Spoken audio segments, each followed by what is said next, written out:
locations in the West Farm Shopping Center or Long Wharf, New Haven. That dress will be professionally cleaned and given to a teen in need who might otherwise not be able to attend the prom.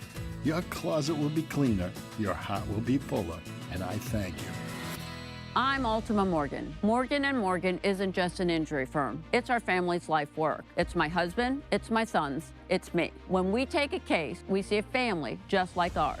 $30 billion recovered is something I'm proud of. But what I'm really proud of are the families we stood beside. It's an honor to fight for you when you need our support the most. Morgan & Morgan, for the people and your family.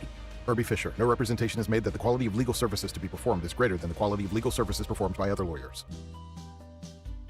I'm here with Ken Tumalo, founder of Tumalo Financial and host of Tumalo Financial Radio, Sundays right here on WTIC News Talk 1080. Many of us spend years working and saving and putting as much money away for retirement as we can. Then, when we get closer to it, a lot of us just don't know where to start. So, Ken, what should someone do as they get closer to retirement? And that's it. A lot of people just don't know where to start. They don't know what they don't know. So really what it is sitting down with someone, figuring out not only goals and needs, but how do the numbers go together? And are you going to be okay in retirement? So really it's that checkup. Figure out where you are before you actually retire. What would you say the biggest fear is in retirement, and how do you help your clients get past that?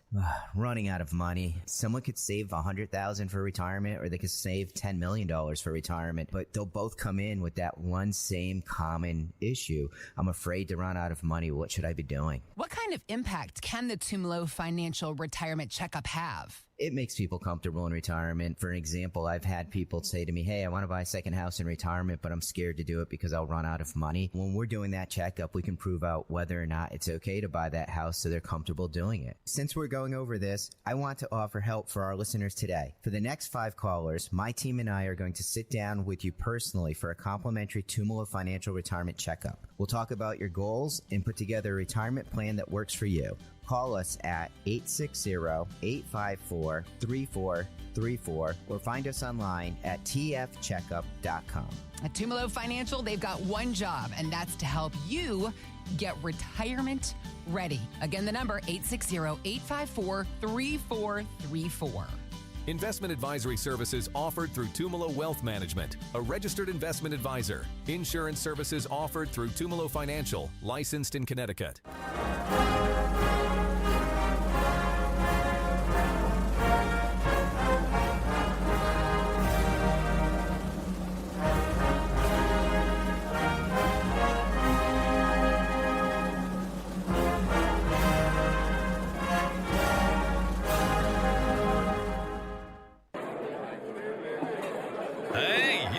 Hey, shh. Calm down. The show is about to start. Reese on the Radio. Turn it up. Turn it up loud. Turn it up loud. It's like a dream come true. Turn on your radio. Reese is on the radio. Yo, let's get it. Due to the nature of this program, discretion does not exist. It's Reese on the Radio. Right now on WTIC News Talk 1080. Yeah! Come on! What y'all doing today? Ain't it beautiful outside? I was watching the snow melt. I was satisfied. Are you satisfied? It's Reese on the Radio. Live and direct right here on WTIC News Talk 1080. Always hyped to crack the mic for all my nutmeggers, scallywags. Conversationalists, and of course, you haters. God bless you. You notice the screen looks a little different. I want to thank Joey Burgoyne. I hate having to pronounce his name because I always feel like I'm butchering it. Thank you, Joey. Joey had another webcam that was much better than the cam that we did have before. I wasn't feeling it, so he got me the same one that we have for our guests. And now everything's up and it's popping. It looks great. There was a little bit of some fidgetiness going on a second ago. I don't know if it had anything to do with the signal, but I don't care. We're ready to go. If it happens, it happens. If we figure it out, Joey will come in tomorrow. We'll realize it. I also want to let all the folks know that Facebook is back. I don't know what happened. I don't know. But all of a sudden, I realized that all of my videos are being monetized now. All of a sudden, I got this reprieve through Meta. Something happened. I guess they're trying. I got this weird lawsuit going on, and now they're making amends with people. And all of a sudden, we're back on Facebook Live. So if you want to, and you are a friend or associate or follower of Reese on the Radio on Facebook, we're back. And we're on the Reese, my personal page. And we're also on the Reese on the Radio fan page. So I hate using that word. I apologize. But that's what it is. It's a fan page. I only call it that because that's what it's called, not because I consider you fanatics. You're my people, my supporters. By the way, for those of you who ever met me, what's the one thing that you always hear me say? Thank you for supporting the show. That's who you are. You are supporters. Now, got plenty of stuff to get into. We have a guest today. Her name is Deborah Stevenson. She is a constitutional attorney. She will be here on the program. She will sit with me today. I hear she was on another AM station today. I usually don't like the double book. If you've been somewhere else, I really don't want to talk to you as well. But this is important because this is about you. It's not about me. It's not about, she's not a celebrity. She is here trying to spread the word to everyone about homeschooling, and she is a fighter against some of the nonsense that's been coming out of legislation as it relates to homeschooling. So she's here to talk about what she is doing to fight back. We'll get into that with her. We got to talk about the primaries last night. A lot of names, a lot of big names going on in those primaries. Bad news, ladies and gentlemen, a lot of bad news. For people some of you may love. Some of you may not love so much. We'll get into that. That is a big deal. We will break all of that down. And, of course, a lot of other housekeeping. Ned Lamont, the legislature. The Duff man is in the news today. Good old Bob Duff. He's in the room. For some odd reason, he's in the mood to talk about corruption. Let's go, Bob. You want to talk about corruption? I'm with you, buddy. We can talk about the commander-in-chief while we're doing it. We can walk and chew gum at the same time. You want to talk about corruption? Let's get down to it. Bob sounds a little scared. We'll play the audio. But I really want to talk about something that people were concerned about. And I was under the impression that you trusted me. But I get it. I told you I was going to have to earn your trust every day. I warned you that if we were going to do this, I was going to have to continuously earn your trust. That it wasn't just enough to say things, that they actually had to come, they had to define itself in actual facts. You had to see the results of my hard work.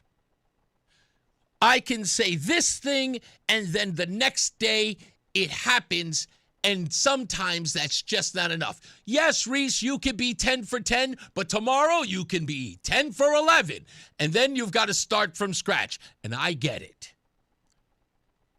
And I'm always very patient about what I tell you.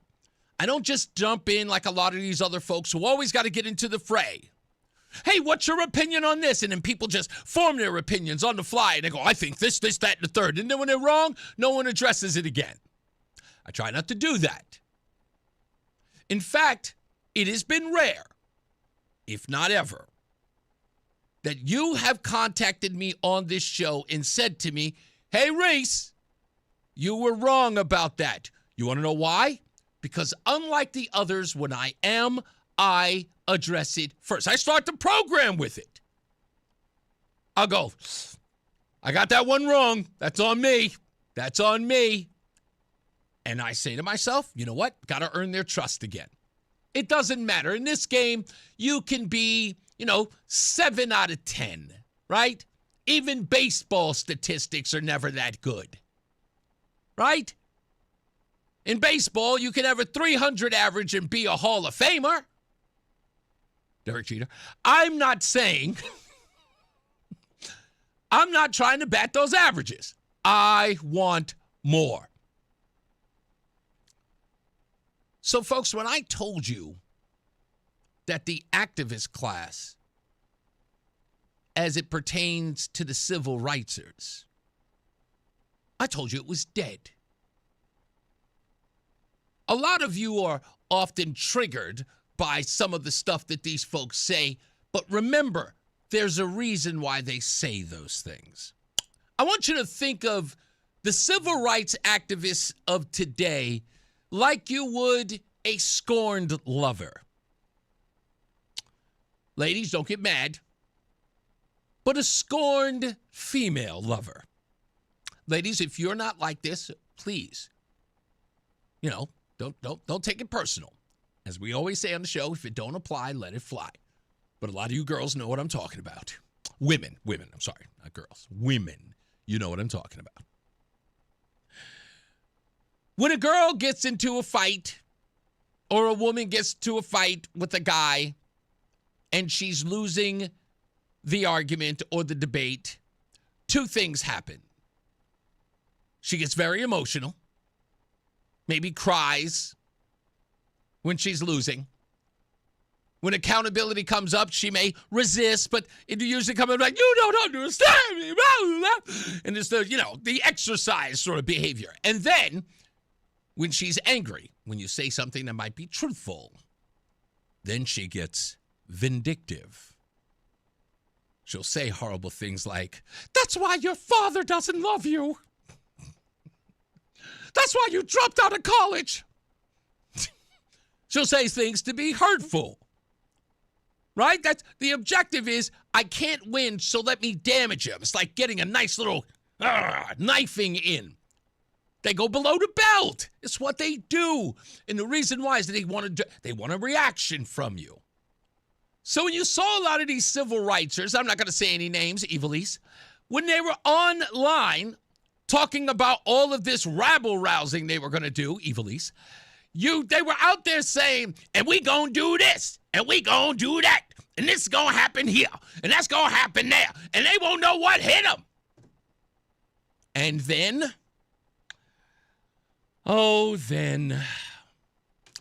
reality sets in. What reality? Well, this reality. And in the end, Kara, these activists, these protesters never made it into the street, never blocked traffic at all. They did tell us a couple of them were legally armed for their own defense, but nothing ever escalated. Nothing really ended up happening, Kara, okay? The protesters showed up. They spoke to us. We thought they'd get into the street, thought they'd maybe go into City Hall. It never ended up happening. And about a few minutes ago, Kara, they left. They say they will plan other protests in the future because they are furious with the death of Stephen Jones. But, Kara, they just left a few minutes ago, and I will send it back to you in the studio. That poor reporter. They all were so excited to be out there. There's going to be unrest in downtown Hartford. Get the cameras. Get the reporters. Run. And they got there, and there's like 7 people. Most of them elderly from protests of yore. Yes, they were so elderly. I thought when watching the videos that someone had let out Shady Acres Retirement Home to participate in a field trip of protesting. Come on, Mabel. Come on, Mabel. No, hold the sign up, Mabel. Okay, listen, I will hold the sign for you, Mabel. Here. Take your insure. It was senior day at the protest. It was. It's a bunch of old men standing outside talking about, we can't stand for this. What are they going to do? Kill us?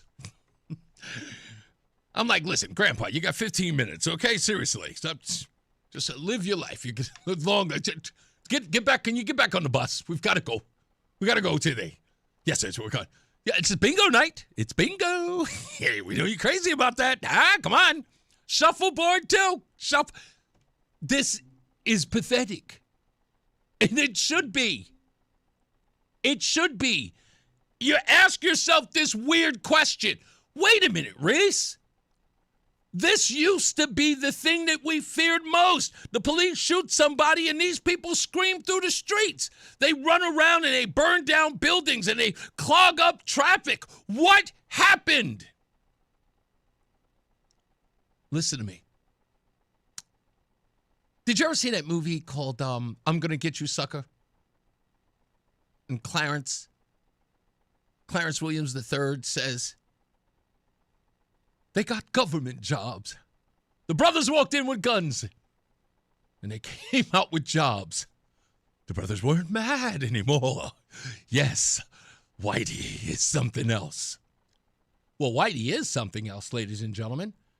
The reason why a handful of protesters showed up for Stevie today at 10 o'clock is because protests are paid for.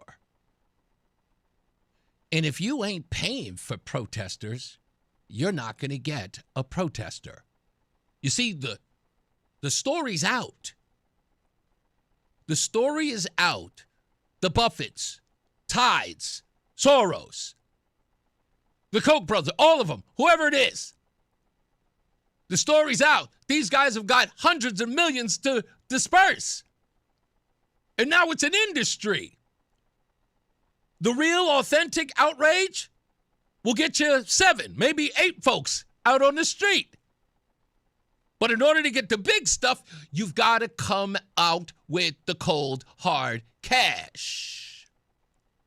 You remember that song? Nothing going on but the rent. Remember that? You got to have more money if you want to protest me. You do! If you have got no money, they're not showing up. No protest without finance. It ain't happening. And that's the reason why it's dead out there. Nobody's sponsoring you? You're outraged? No one's out there making signs for you, mass producing them? Who's showing up for that? They all know. Every one of these groups know.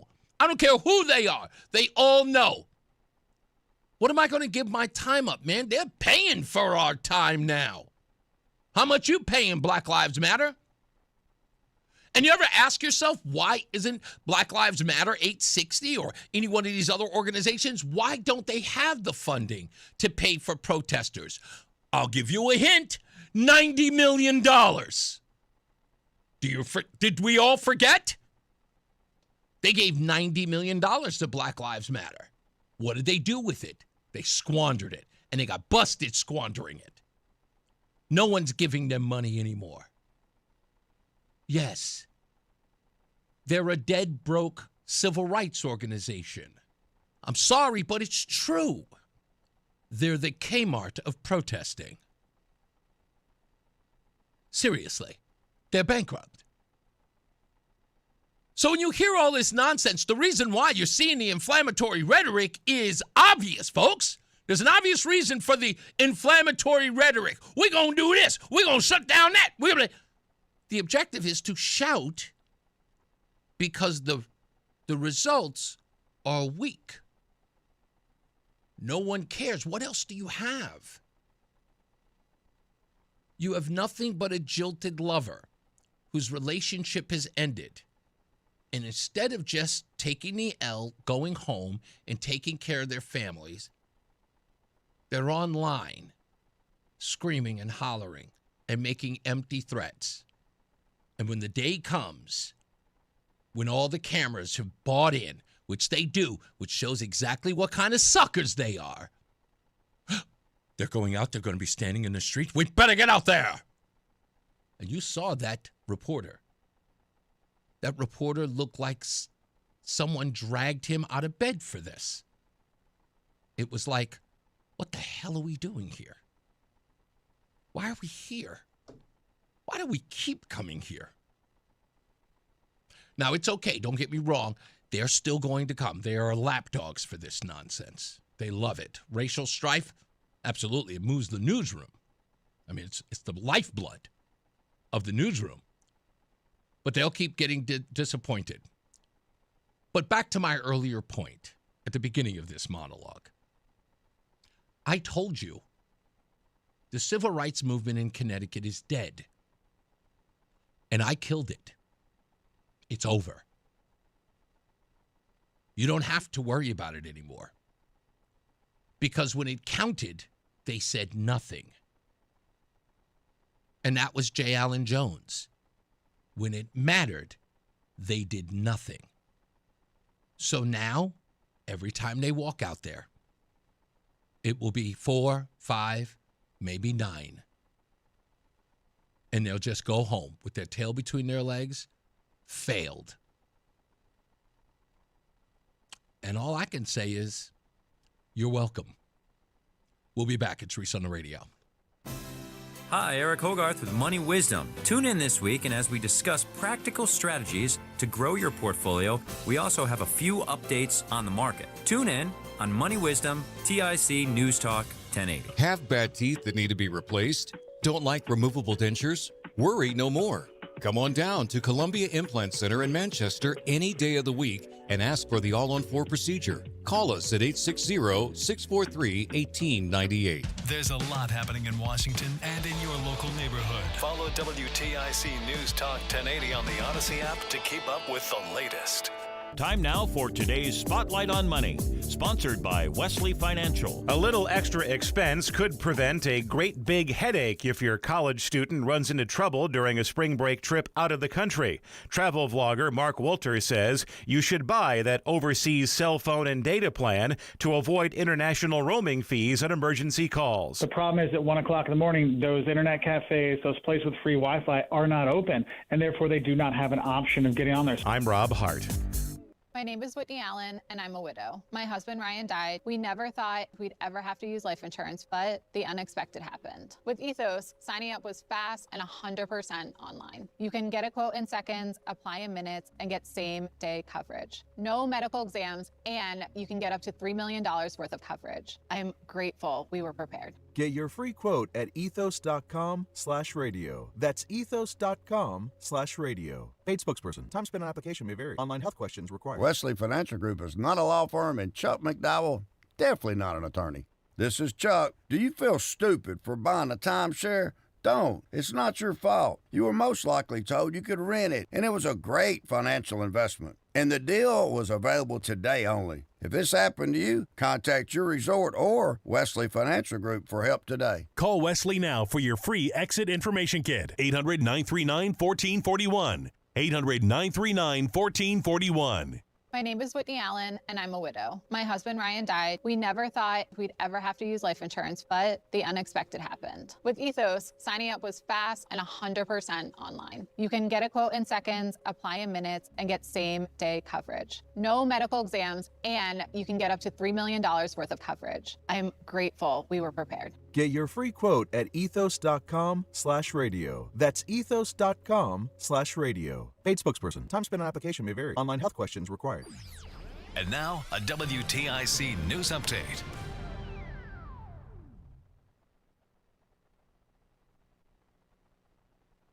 .2:30, Hartford temperature 46 degrees. I'm John Silva.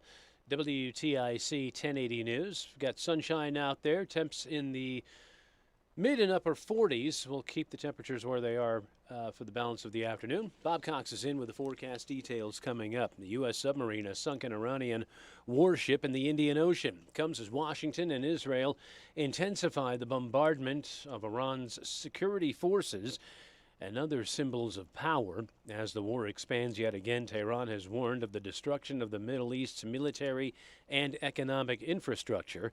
Tempo of the strikes on Iran was so intense that state television announced the morning ceremony for Supreme Leader Ayatollah Ali Khamenei would be postponed. White House Press Secretary Caroline Leavitt says they're working to get Americans in the region out and back home. There's a few thousand people who have requested assistance to come home in comparison to the millions who we understand are in the region. So we will help every single American who wants to come home if they're making that request of the State Department. Icy roads made for an adventurous morning commute, to say the least, this morning.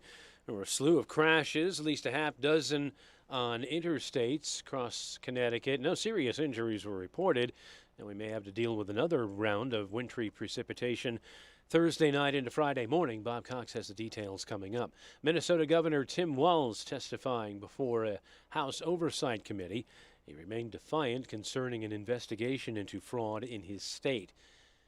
And Brianna Stewart, who teamed with fellow WNBA star Kelsey Plum on a letter to the Players Association this week expressing concerns about the state of labor talks with the league, says she feels better about where things stand and is convinced players are still unified in what they want to see, that is, in the next collective bargaining agreement. WTIC News Time 2:32. Bob Cox has the forecast. This afternoon, it's mostly sunny. Temperatures getting into the upper 40s and low 50s, but it becomes mostly cloudy again tonight with some areas of freezing fog developing, lows in the upper 20s to low 30s. We'll see rain developing during the day Thursday. Highs get into the low to mid 40s, and then rain with areas of freezing rain Thursday night. Lows in the low to mid 30s. Rain with pockets of freezing rain tapering off Friday morning, remaining cloudy Friday afternoon, highs in the low to mid 40s. Saturday looks cloudy, highs in the low to mid 50s. Some showers come through Saturday night, and then a mix of sun and clouds Sunday with temperatures in the 50s. I'm meteorologist Bob Cox in the WTIC Weather Center. 47 and sunny right now in Hartford. Dow's up 270, Nasdaq's up 350, S&P is up 64. I'm John Silva, WTIC 1080 News. Entonces, en total, ¿cuánto dirías que perdiste en la estafa? Más de 1 millón. Trabajé duro toda mi vida y quería a alguien con quien compartirlo. Pensé que él realmente me amaba, pero me engañó. Cada año, los estadounidenses mayores pierden cientos de millones de dólares en estafas románticas como esta. Estamos trabajando arduamente para detener estas estafas antes de que comiencen. Soy William Tong, abogado general de Connecticut, junto con AARP. Visite aarp.org/Fraud Watch Network. Are you a fraud-paying American? 1 in 4 tax-paying Americans have been victim of identity fraud. With LifeLock, your identity, if it's stolen, they fix it, guaranteed, or your money back. And last year, billions in refunds were stolen. Could be from your salary, overtime, or second job. Gone. But this year, you don't need to stay a victim. Because this tax season, fraud-paying American is something no American should have to claim. Save up to 40% off your first year with the promo code BECK. Visit LifeLock.com. Terms do apply.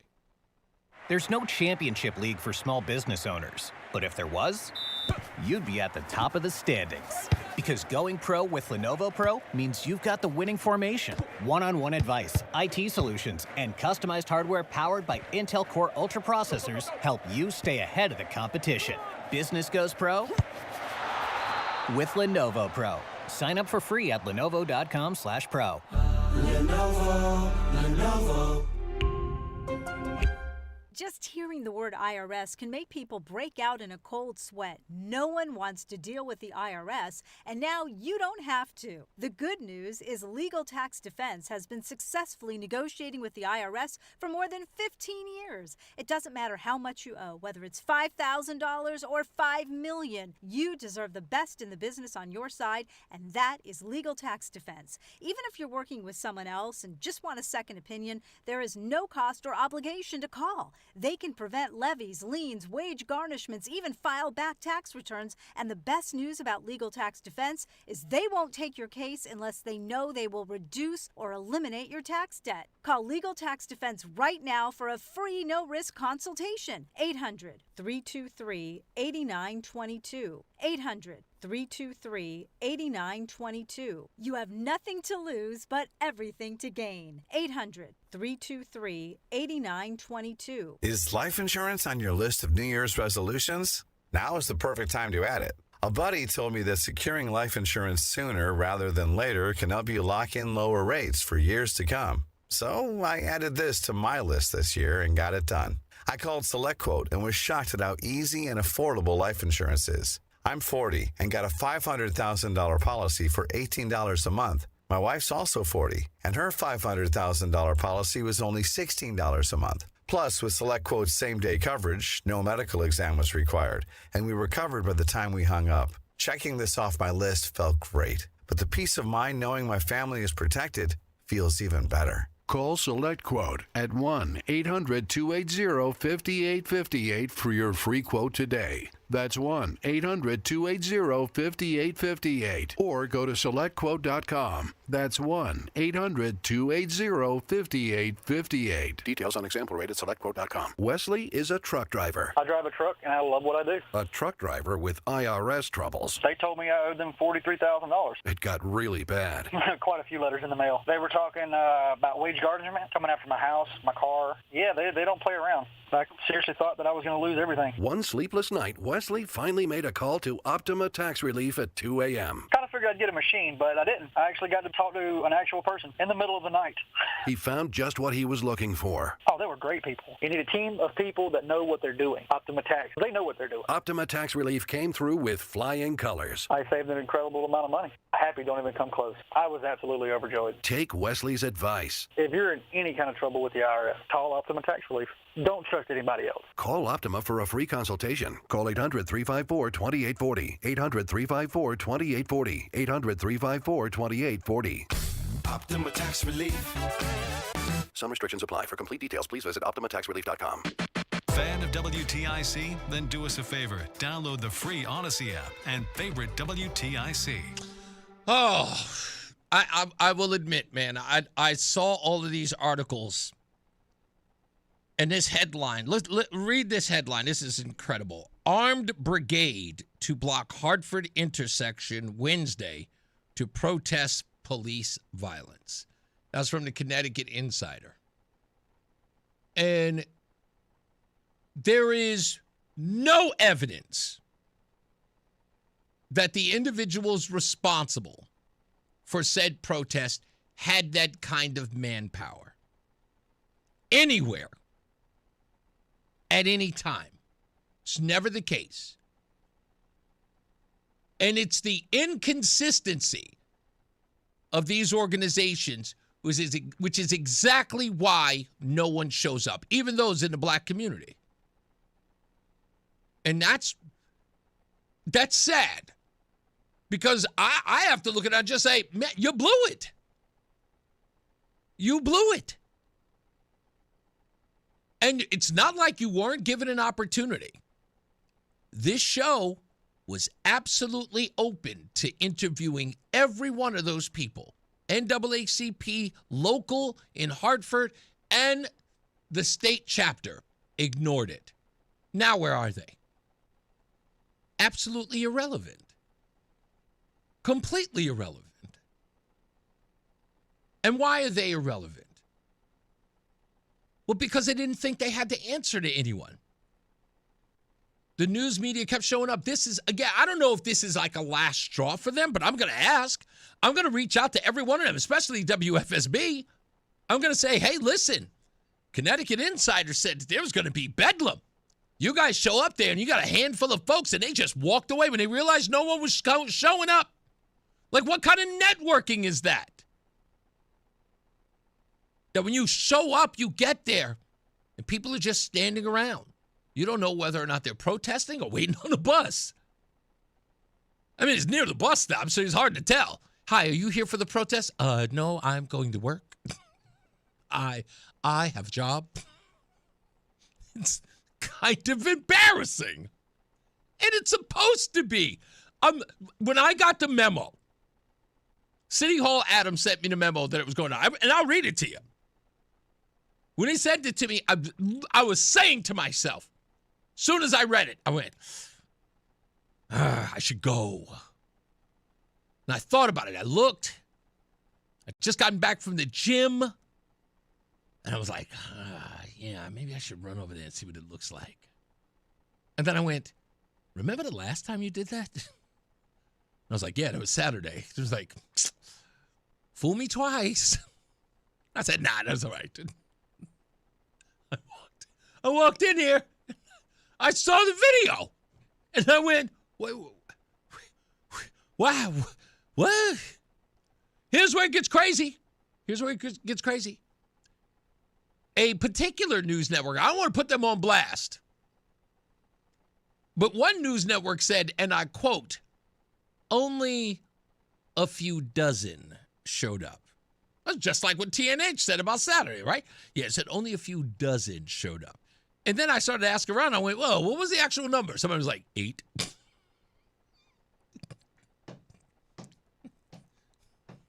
That's just over a half dozen. Can you imagine? Imagine the feeling you have to have as a civil rights leader. Minister Cornell Lewis, which, by the way, answer your phone, buddy. I'm going to try to call you during the break. Minister Cornell Lewis, imagine you showing up there. You were supposed to be a pillar in the black community. And you show up there, and it's you and a couple other old folks you probably played dominoes with. Hey, Cornell, what you doing over here? I'm out here protesting these police shootings. Well, I got 5 minutes. I'll hang out with you.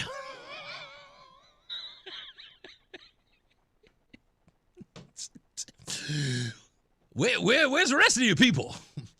I don't know. I got a hard time working the whole text thing on my cell phone. And I got that consumer cellular.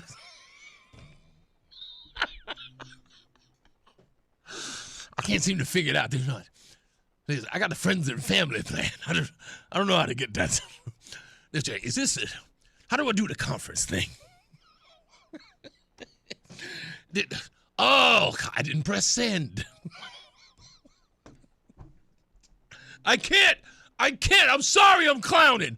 I apologize. But this is awful. This is awful. Does no one care? No, they don't. We all know that they don't care. And they don't care anymore. It's a money game. And it's inconsistent on the so-called grassroots part. They don't know what to protest. All they know is that they want to. They've got a speaker system sitting in the basement that's collecting dust. And they've got angst or anger or need something to do. And they need, and I mean need, to be involved in somewhere. So look, you really want to help? You really do? If you genuinely want to help, join an organization that does the help.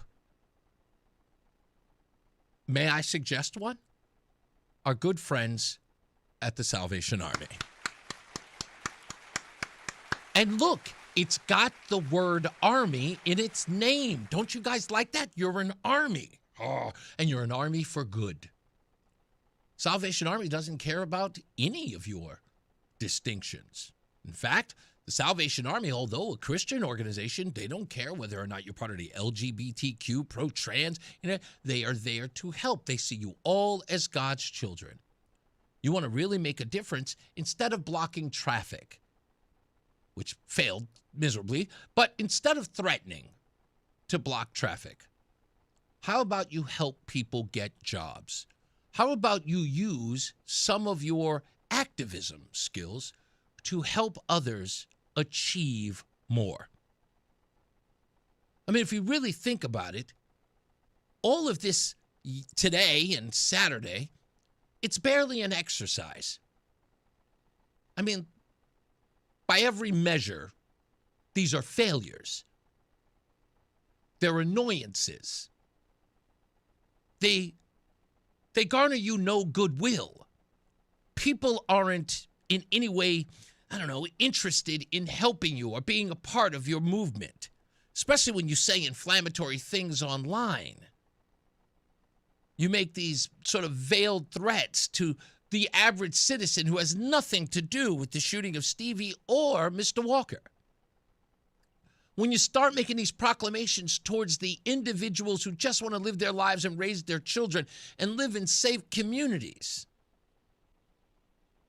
instead of making threats towards them, instead of stopping traffic and keeping them from living their daily lives, Why not do something to help? If you really care about helping, let's put our protests where our mouth is and actually do some good. Instead of chasing the news media down so they can give you clicks or so you can build your portfolio with news clippings while you watch yourself online. Hey, look at me. That's me upset and angry on Fox 61. Instead of building that, why not get those same cameras to pay attention to your good works? Not how you're going to disrupt lives. I mean, it's a thought. You know, if you turned over that leaf and you started showing the rest of us that, you know what, this isn't working. Let's do something that does.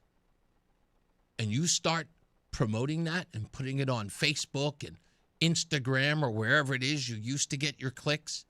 And we see that and we can go, hey, here's some good news we can celebrate. Here's some good news we can get behind. You know what, Martha, I think I want to help those good folks over at the Black Lives Matter 860. Or I want to help those folks over at NAACP. They're really making a difference. Join a church. How about that? Get a little God in your life. And in fact, if you can't do that, plenty of those churches actually help the unhoused, as you like to call them. I like the word homeless. If you care about those folks, join the churches that are doing the work. Find out how you can help them. I mean, we all need to be good stewards in some way. And these groups, instead of, bubbling up division and screaming and hollering and cursing and calling people pigs and murderers, deep down, you know you want it to be a more perfect union. I know deep down you want peace. I know deep down you want to end the stress and the anger and the division. You probably ask yourself that every day. How do we finally get together? Well, here you go. Now, I know you won't choose it. Your ego won't allow you. If you see it my way, you figure that's, you're bowing, you're bending a knee. So you'd rather do it your way. That's okay. I've been there. But you'll come around. You'll get a little older. You'll get a little wiser. Your children will grow up. And then you don't have that many weekends. Or you'll really start to see that people don't care anymore. You'll find out that all of your activist friends don't show up for your events, but they damn sure show up for the ones they get paid $50 and $100 an hour for. And then you'll finally realize, damn, it's all a game. And our causes are being ignored. Well, I just gave you the template. I just gave you a blueprint. I'd consider it. Hey, and guess what? Shh. You don't even have to give me any credit. Just do it on your own. I'll pretend I didn't see anything. I damn sure won't say anything. Huh? Have at it. When we come back, we'll talk about our guest that's going to be on the program in a little bit. And then Jazzy Fat Nasty. Oh, she lost to the white guy. Wait till you hear what he's talking about. You don't want to miss it. It's Reese on the Radio. We'll be back. Brian Jackman here for Serta Pro Painters. Listen, I had an incredible experience with them. They gave me a great estimate. They were there on time, and when they came to paint our kitchen, they were in and out, and when they were gone, it was like they were never there, except they left a beautiful kitchen. Maybe it's time for you to take a look at their spring sales event. You can get 10% off qualifying projects through May the 15th. Serta Pro Painters, they're independently owned and operated right here in our community, so you might want to give them a call. Start spring off right. Schedule your free estimate online at certapro.com. That's Serta with a C. When winter weather hits, you can depend on WTIC and News Talk 1080 to get you through every storm. With weather, Bob Cox and the WTIC Weather Center working around the clock to give you the latest, most accurate winter weather forecast. With traffic, Mark Christopher and the WTIC traffic team will get you around the tie-ups. With news, the WTIC news team will have all the important news updates related to every storm. So when winter weather hits, and it will because it's winter and it's Connecticut, trust WTIC News Talk 1080 for the winter information you need without the hype. Hi, I'm Joe with SimpleSaleUSA.com, and I buy houses cash. If you own a house and want to sell it fast at a fair price, call me at 203-896-4000.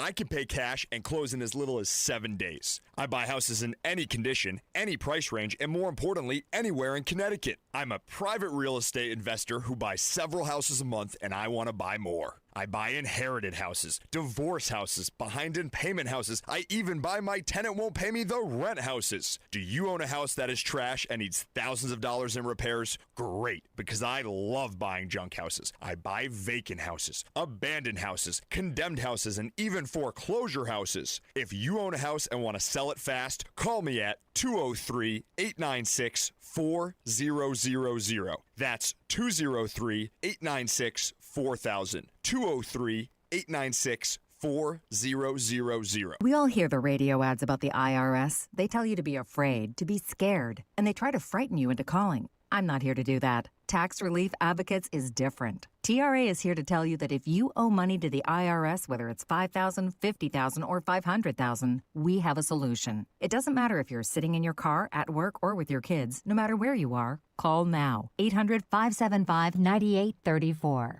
Don't lose hope. TRA can eliminate or reduce what you owe to the IRS. Generous programs are now available that can give you a fresh start. Our passion is taxes and helping individuals fix their IRS problems. We have over 1,000 five-star reviews on Google and an A+ with the Better Business Bureau. You don't need to be afraid of the IRS any longer. End your tax nightmare today by visiting us online at TRA.com or call 800-575-9834. That's 800-575-9834. Tax Relief Advocates. Real solutions for real people. It's Reese on the Radio on News Talk 1080 WTIC.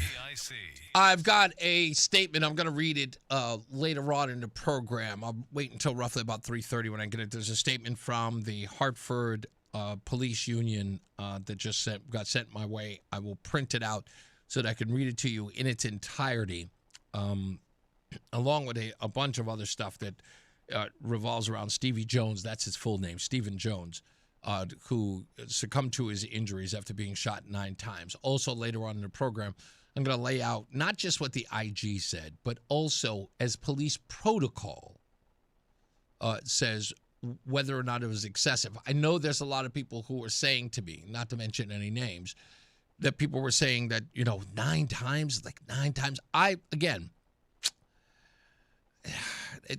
struggled with that in a lot of cases. Is it Amadou Diallo? Was the case in New York? Yeah, I think it is. I'm almost positive it's Amadou Diallo. There was another one that I may be confusing with, but I believe it's Amadou Diallo. This was the case that was in the Bronx, where the police officers fired on him when they thought that he was showing a gun when indeed it was his wallet. And people were talking about the 51 shots that were fired at that time. And I remember talking to a retired police officer, detective even, and I was of the ilk, and this is way before I get into business of radio when this happened. It was like late 90s. And I remember saying to him, I was like, wow, it's 51 shots, man. That's a lot. And I hadn't taken into consideration that in many cases there were, one officer who fired a bunch of shots. The shooting of Sean Bell. He was the young man who was gunned down the night before his wedding at a strip joint in Queens. One of the officers in that shooting, which many people, rabble-rousers like your, Al Shifty Sharpton, tried to suggest it was racially motivated. Turned out that the officer who fired the most shots was Arab American. He fired 31. Did I mention that? Yeah. Anyway, so, I was asking these detectives about those shootings, and he explained to me that's a situation like that is not what you think it is. The Sean Bell thing, not to relitigate it, but those of you who do remember, it was a powder keg in New York during the time. People kept forgetting that situation was a perfect storm, as was Amadou Diallo. When I say a perfect storm, I'm talking about like the movie Perfect Storm, meaning that it's such a storm that everything about it is going to go wrong and people are going to lose their lives, as people did. The Sean Bell situation was, imagine Sean Bell getting into an altercation with a group of people at a strip club, one person saying, I'm going to go get my gun. And then when Sean Bell gets into his minivan, well, he wasn't a uniformed, I apologize. He's an undercover police officer, I apologize. Undercover police officer approaches the van with a gun drawn. Now, again, the only thing you remember is that you just had an altercation with a person who says they're going to get a gun. Someone who is a plainclothes cop comes at you with a gun, and you think they're the same people. Sean Bell floors it. Ipso facto, he's dead.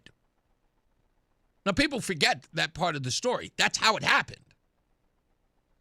That's what I mean by the perfect storm. But people don't look at that. The only thing they see, and again, it's always the simplest of results. This is police officer, person killed. It didn't matter about the video. They only care about the 9 shots. They don't care that he wanted to suicide himself. Doesn't matter to them. They don't care. Police officer's the bad guy. Everything he could have done in that scenario would have been wrong. If they shot him in the leg, it would have been shot him in the leg too many times. When you are insistent, and that's what these people are, when you are insistent on creating a fall guy, if you are insistent in calling somebody a bad guy, and that's the lens which you see them, you will. Now, I want to give you an opportunity to do something. I'm going to tell you exactly what I mean by this. Later on I'm going to wait till later on in the program.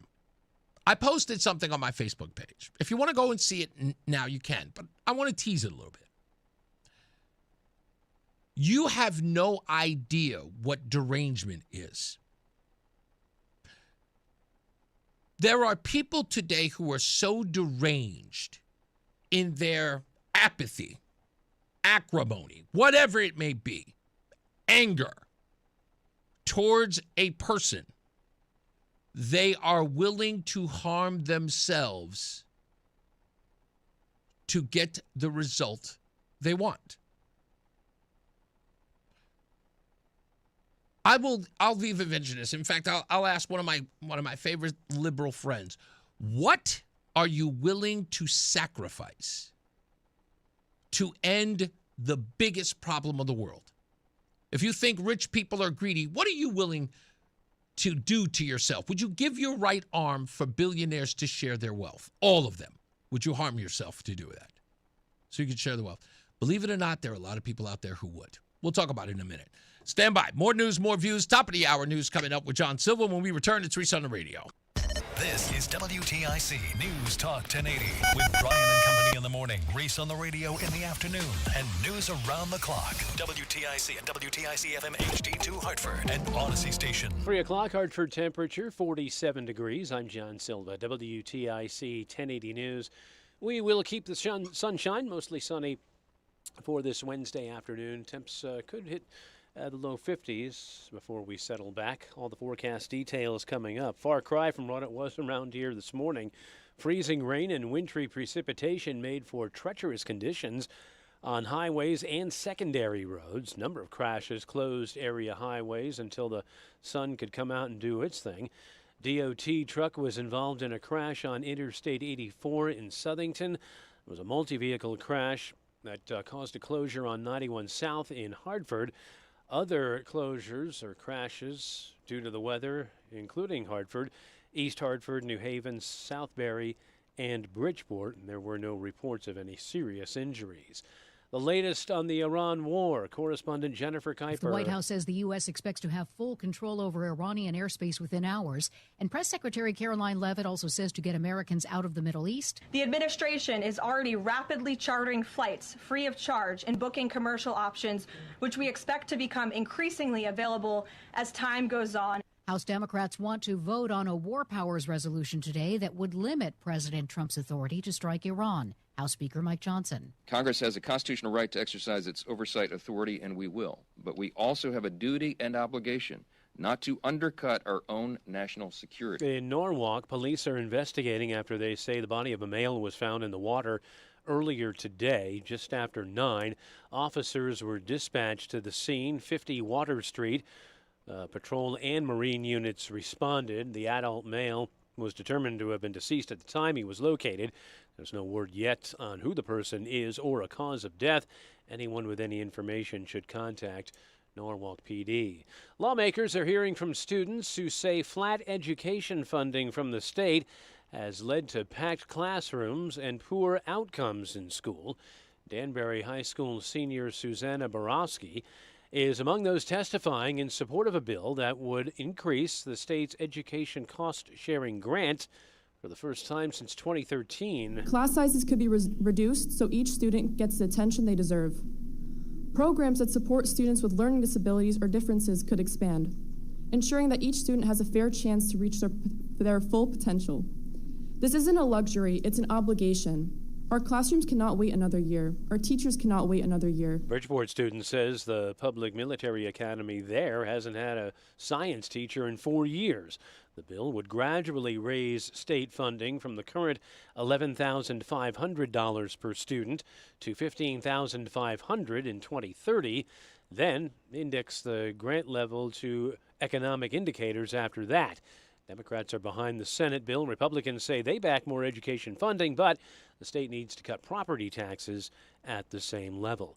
There's a report out that Catholic clergy in Rhode Island, abused hundreds of children for decades, while church leaders tried to downplay the problem. Attorney General Peter Nerona released the report after a multi-year review, finding that 75 clergy molested more than 300 victims since 1950, but officials stress that the number of both priests and survivors is likely much higher. Nerona writes that he hopes the review will lessen the likelihood of future child sex abuse. Diocese record shows that it often transferred accused priests to new assignments without contacting law enforcement. Allison Keyes, CBS News. All this month, those who donate blood to the American Red Cross will be able to receive a free A1C screening.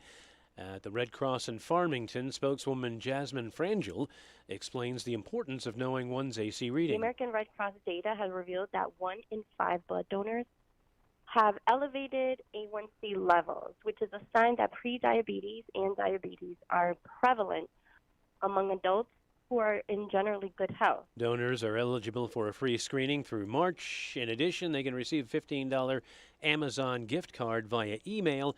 To schedule an appointment, go to redcrossblood.org, call 800-RED-CROSS, or use the Red Cross Blood Donor app. WTIC News Time is 3:04, checking traffic. The crew should begin picking up what's left of the road work momentarily. 15 southbound.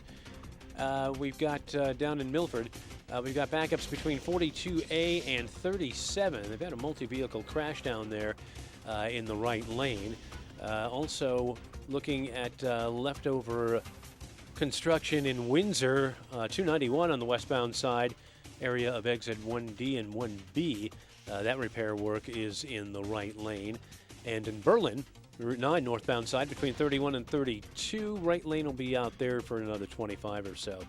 Here's the WTIC Weather Center forecast. A few clouds passing by us, but it's not been as cold. We're coming down from a high in the mid-40s. Tonight, we're mainly cloudy, but we do need to watch for some areas of freezing fog late. That low, 27. Could be a few icy spots out there tomorrow morning. Otherwise, it's a cooler day with rain and drizzle, a high of 41. Tomorrow night, we can expect that rain to continue, and it can be heavy enough at times to create puddling and ponding on roadways, the low 33. Friday, the rain will start off the morning, but otherwise it becomes just a cloudy day with a high of 39. Starting off our weekend will be cloudy but notably warmer, a high near 50 degrees. And Sunday, after a cloudy start, the sunshine will return, and if we get enough sun, we should break out into the mid-50s with a high of 57.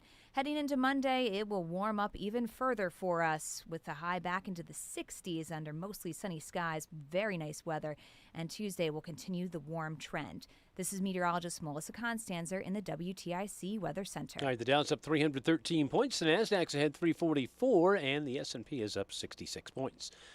I'm John Silva, WTIC 1080 News. I'm John Morgan of Morgan & Morgan. If you've been injured in a car accident, call America's largest injury law firm. For over 35 years, my mission has been to deliver more for our clients, to deliver more for you. If you or anyone in your family has been injured in a car accident, call us now, as the time to file a claim may be limited. Last year, more clients hired Morgan & Morgan than ever before, protecting America, fighting for you. Morgan & Morgan. Injured? Dial pound law.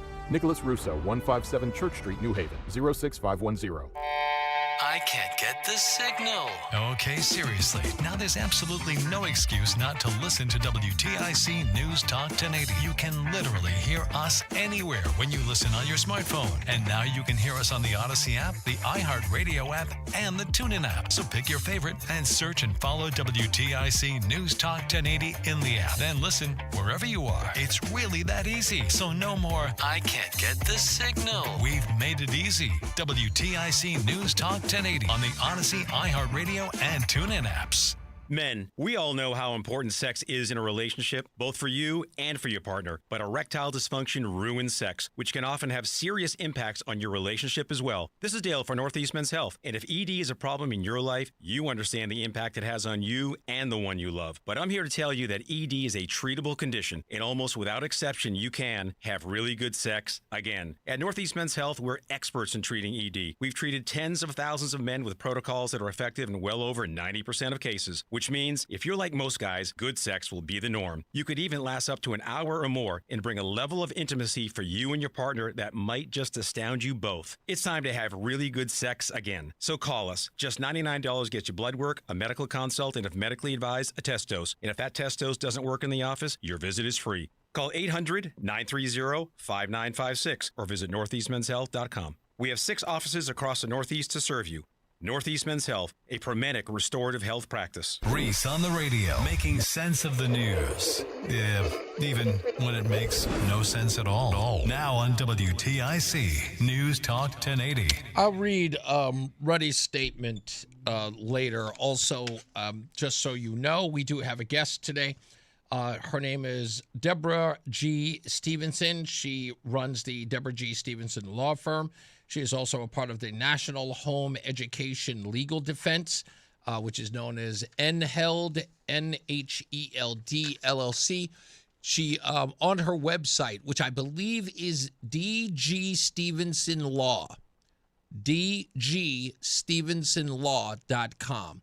If you go there and you go to her page for NHELD, you can actually become a member of the National Home Education Legal Defense Group.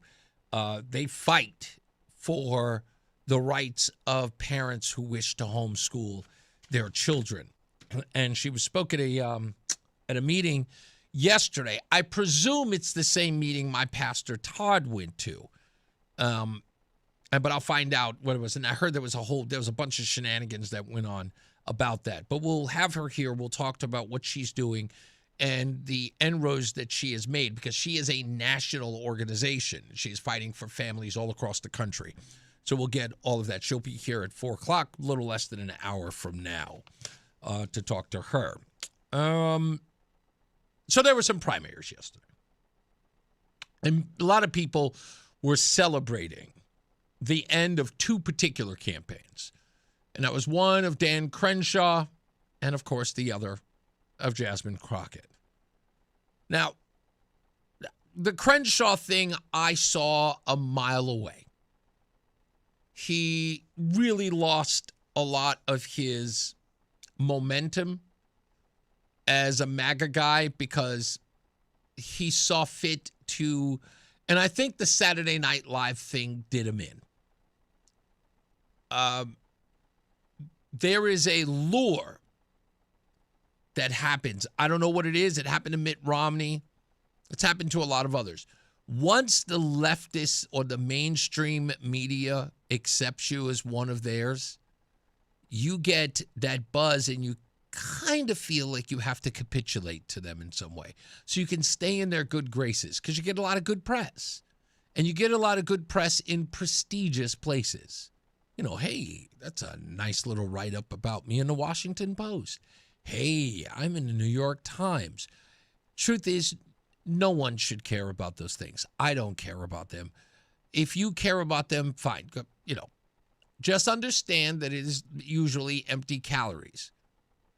You know, Rush had a saying, you know, if the media makes you, the media will break you. If you're not self-made, you're not self-made. That's how that works.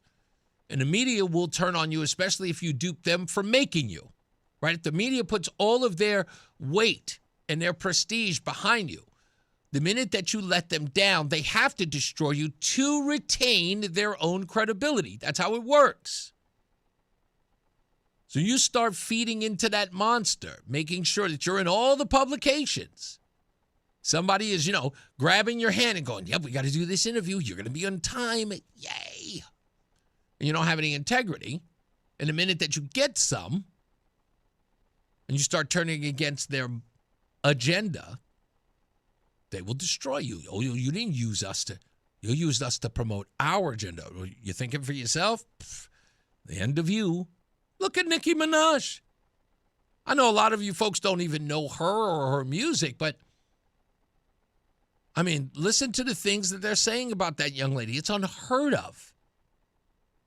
But all she had to do was support Donald Trump. Next thing you know, the so-called black elites went after her, told her she was a sellout. Started making comments about her of a sexual nature. I mean, dogged her out. With all of the screaming and hollering about calling black women B's and H's, and then when Nicki Minaj joins the Trump administration to say that she supports him, you immediately resort to calling her a B and an H. Making comments about, you know, the administration doing sexually explicit things to her. Yeah. The news media going after her daily. Why? I'm sorry. A Negro don't want to think right. Got to destroy her. And now all of a sudden, Jazzy Fat Nasty. Career over. It's it. It's over. Primary in her House seat, over. She's done. And the guy who's going to replace her, if indeed he does win, he's probably worse than her. But then again, I doubt it. I think she's the worst of the worst. Not because of her ideology, just because of her behavior. She's a scoundrel. She's an awful person. Any woman that would say, we ain't picking cotton, that's why we have to have illegals here, is an awful individual. Huh?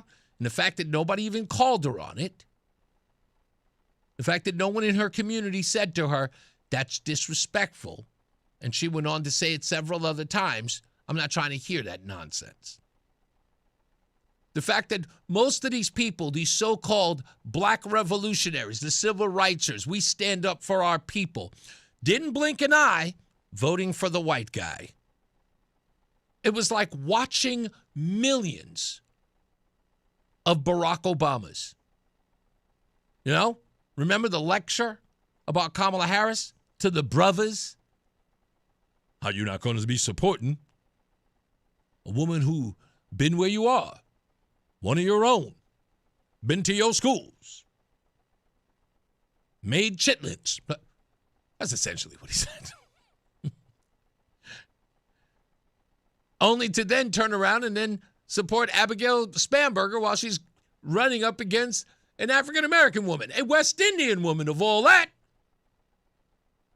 And didn't blink an eye, showed up and campaigned for Abigail Spanberger, stood right there. I'm voting for the white girl. And it wasn't even a year later from when he told all the brothers how to behave. And here we are, Jazzy Fat Nasty, abandoned. I saw Tellerico's acceptance speech after she called to concede. Did you see any black people behind him? Yes, you did. Yes, you did. What happened to all that DEI nonsense? I thought we had to have Jasmine Crockett. I thought Jasmine Crockett told us that we didn't have to always rely on the white man. I thought that we should have diversity, equity, and inclusion. Well, what happened? Nobody wanted to include Jazzy Fat Nasty? She can't be included? Oh, that's crazy.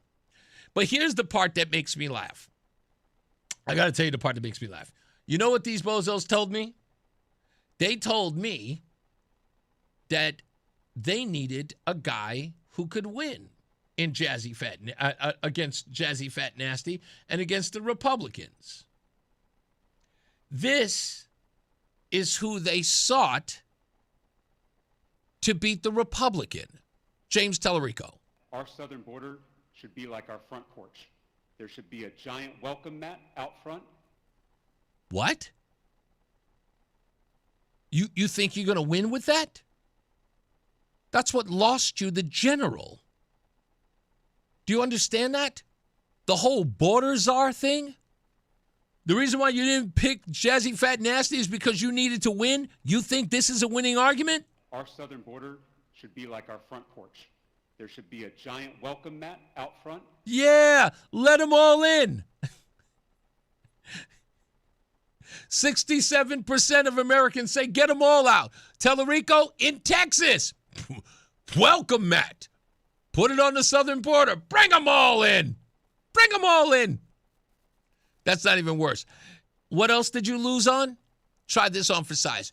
More and more people are no longer identifying as non-binary and all this she, her pronoun nonsense. They're dropping it. Why? Because it's pointless. It was a fad. It was silly. It was stupid. No one's even responding to it anymore. It's not even relevant. They've lost every fight on this. James Tellerico. I want us all to be aware of is that modern science obviously recognizes that there are many more than two biological sexes. In fact, there are 6, which honestly, Representative Hefner surprised me too. Surprised me too, because I am not well versed in this issue area. I'm not a scientist. I'm a politician, a lot worse than a scientist. Yes, this guy is the one they chose over Jazzy Fat Nasty. 6 sexes. Roland, did you know that? I mean, I didn't go to college, but there are 6 now? I mean, I thought it was 72, but now we're all the way down to 6. How many sexes are there?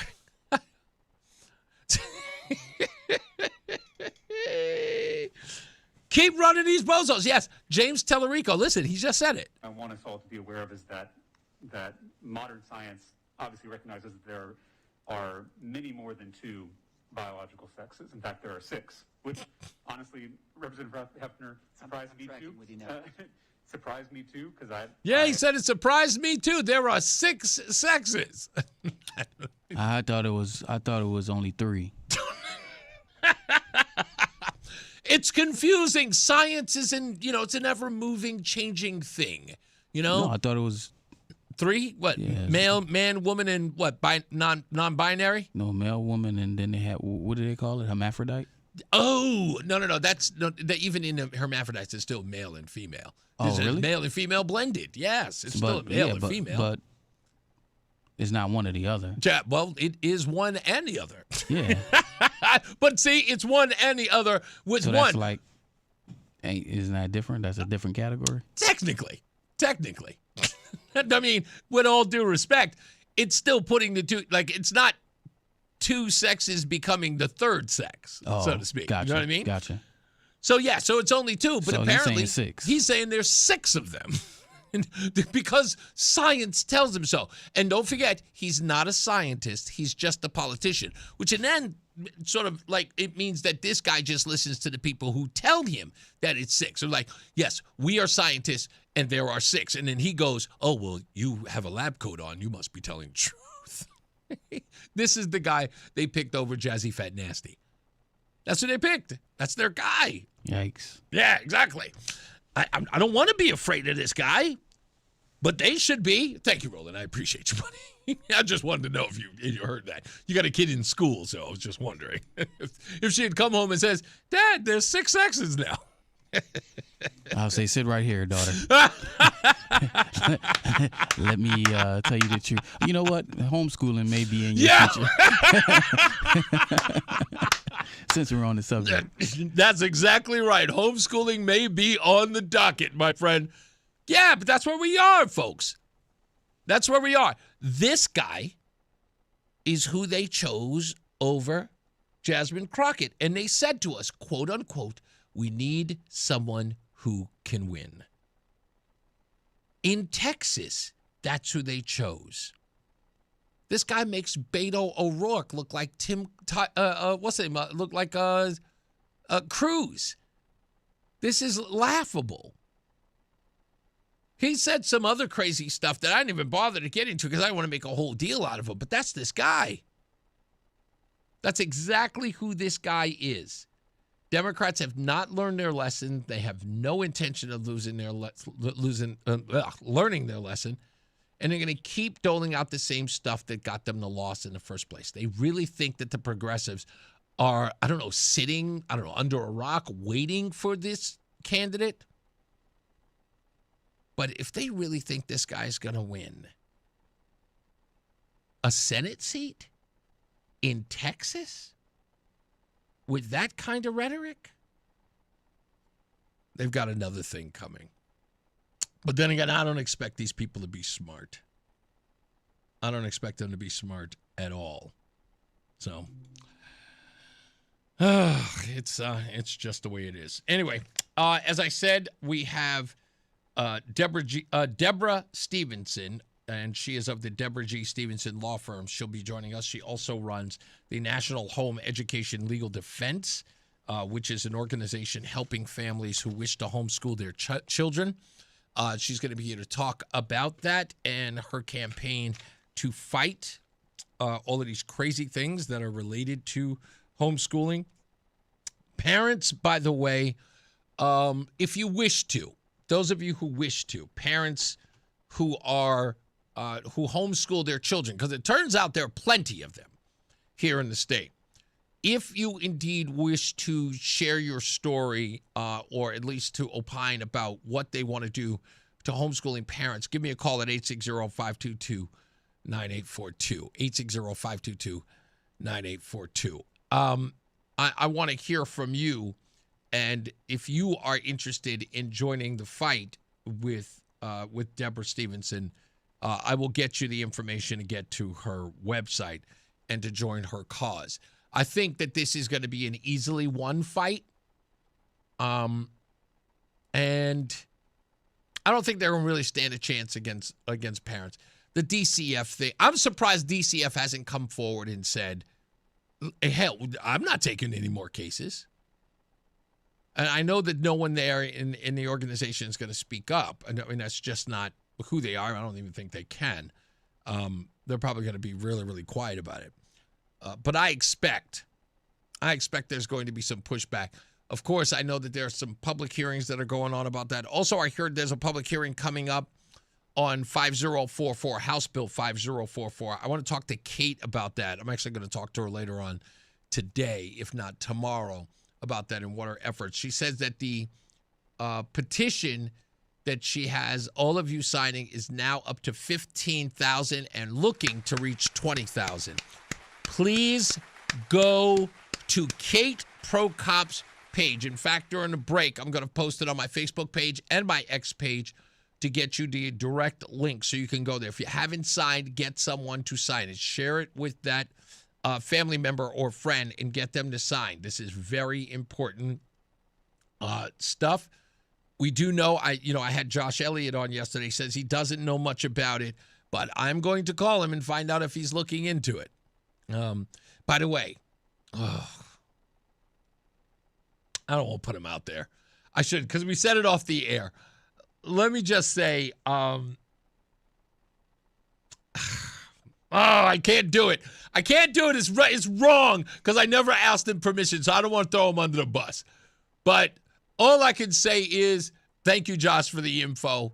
And, I'm going to be sharing it with the candidates who are running. I can't share it with everybody else, but I'm going to share it with the candidates who do know. Don't get mad that Josh was just doing it. I told him the story, and Josh just responded to it, but I'm not going to put it on the air, and I'm not going to blow him up like that. But let me just tell you, man, let me just tell you, man, and this is the one thing, I want to say this. This is very important, okay? This is the part I don't like about party politics, okay? When you know something, and you know that if something isn't done about it, the people are going to suffer, it always bothers me that people suggest that there's a particular, behavior you have to have. It's not right. When you know something, you're supposed to say something because you care about the constituents. And I'm not saying that he doesn't. I'm not saying that he's not going to use this information himself. I'm just suggesting that I was a little miffed about the fact that he hadn't. So I'll share it with the candidates. And by the way, if you ever see me out in the street, I'll tell you. I don't care. You ever see me and say, hey, Reese, what's going on? Hey, remember that time I'll tell you. Ain't nobody going to get me. I'll tell you what I know. And it's bad. It's bad. Anyway, I'm not going to. I don't want to do it here. I'm going to be a good guy. We'll take a break. We'll come back. More news, more views. Deborah Stevenson coming up soon. We're waiting for her to show up through that door. We'll get her in that seat right across from me. Stick around. It's Reese on the Radio. I'm Mark Solinger, producer and one of the hosts of the Moth podcast. For nearly 2 decades, The Moth has brought live storytelling to stages around the world and to millions of listeners. These are real people telling true stories from their lives. Stories about a lost family recipe, about working to free a wrongfully convicted man, about realizing you need to leave your May-December romance. Stories that will move you, surprise you, make you laugh. Stories you can't forget. Join us. Follow and listen to The Moth wherever you get your podcasts.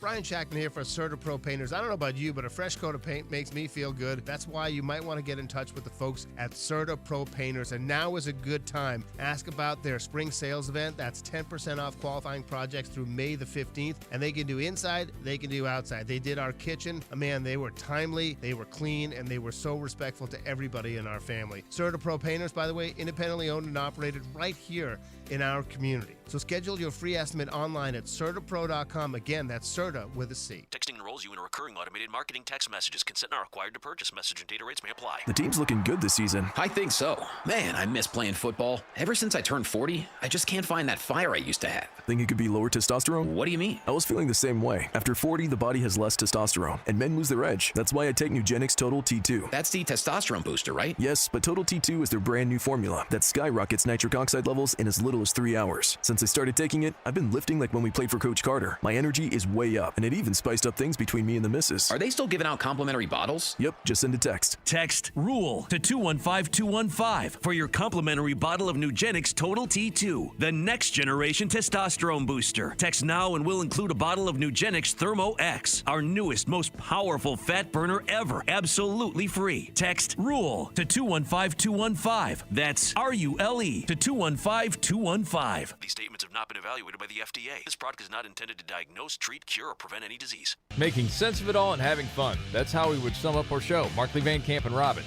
It's what happens when you take a Gen Xer, a millennial, and a baby boomer and give them a radio show. We go through the news the same way you and your friends would, taking the serious stuff, seriously, while also laughing at the absurd. Each one of us brings a unique perspective to the news of the day, closing the generation gap in a way no other talk show can. Hear Markley, Van Camp, and Robbins weeknights 6 until 9 on WTIC News Talk 1080.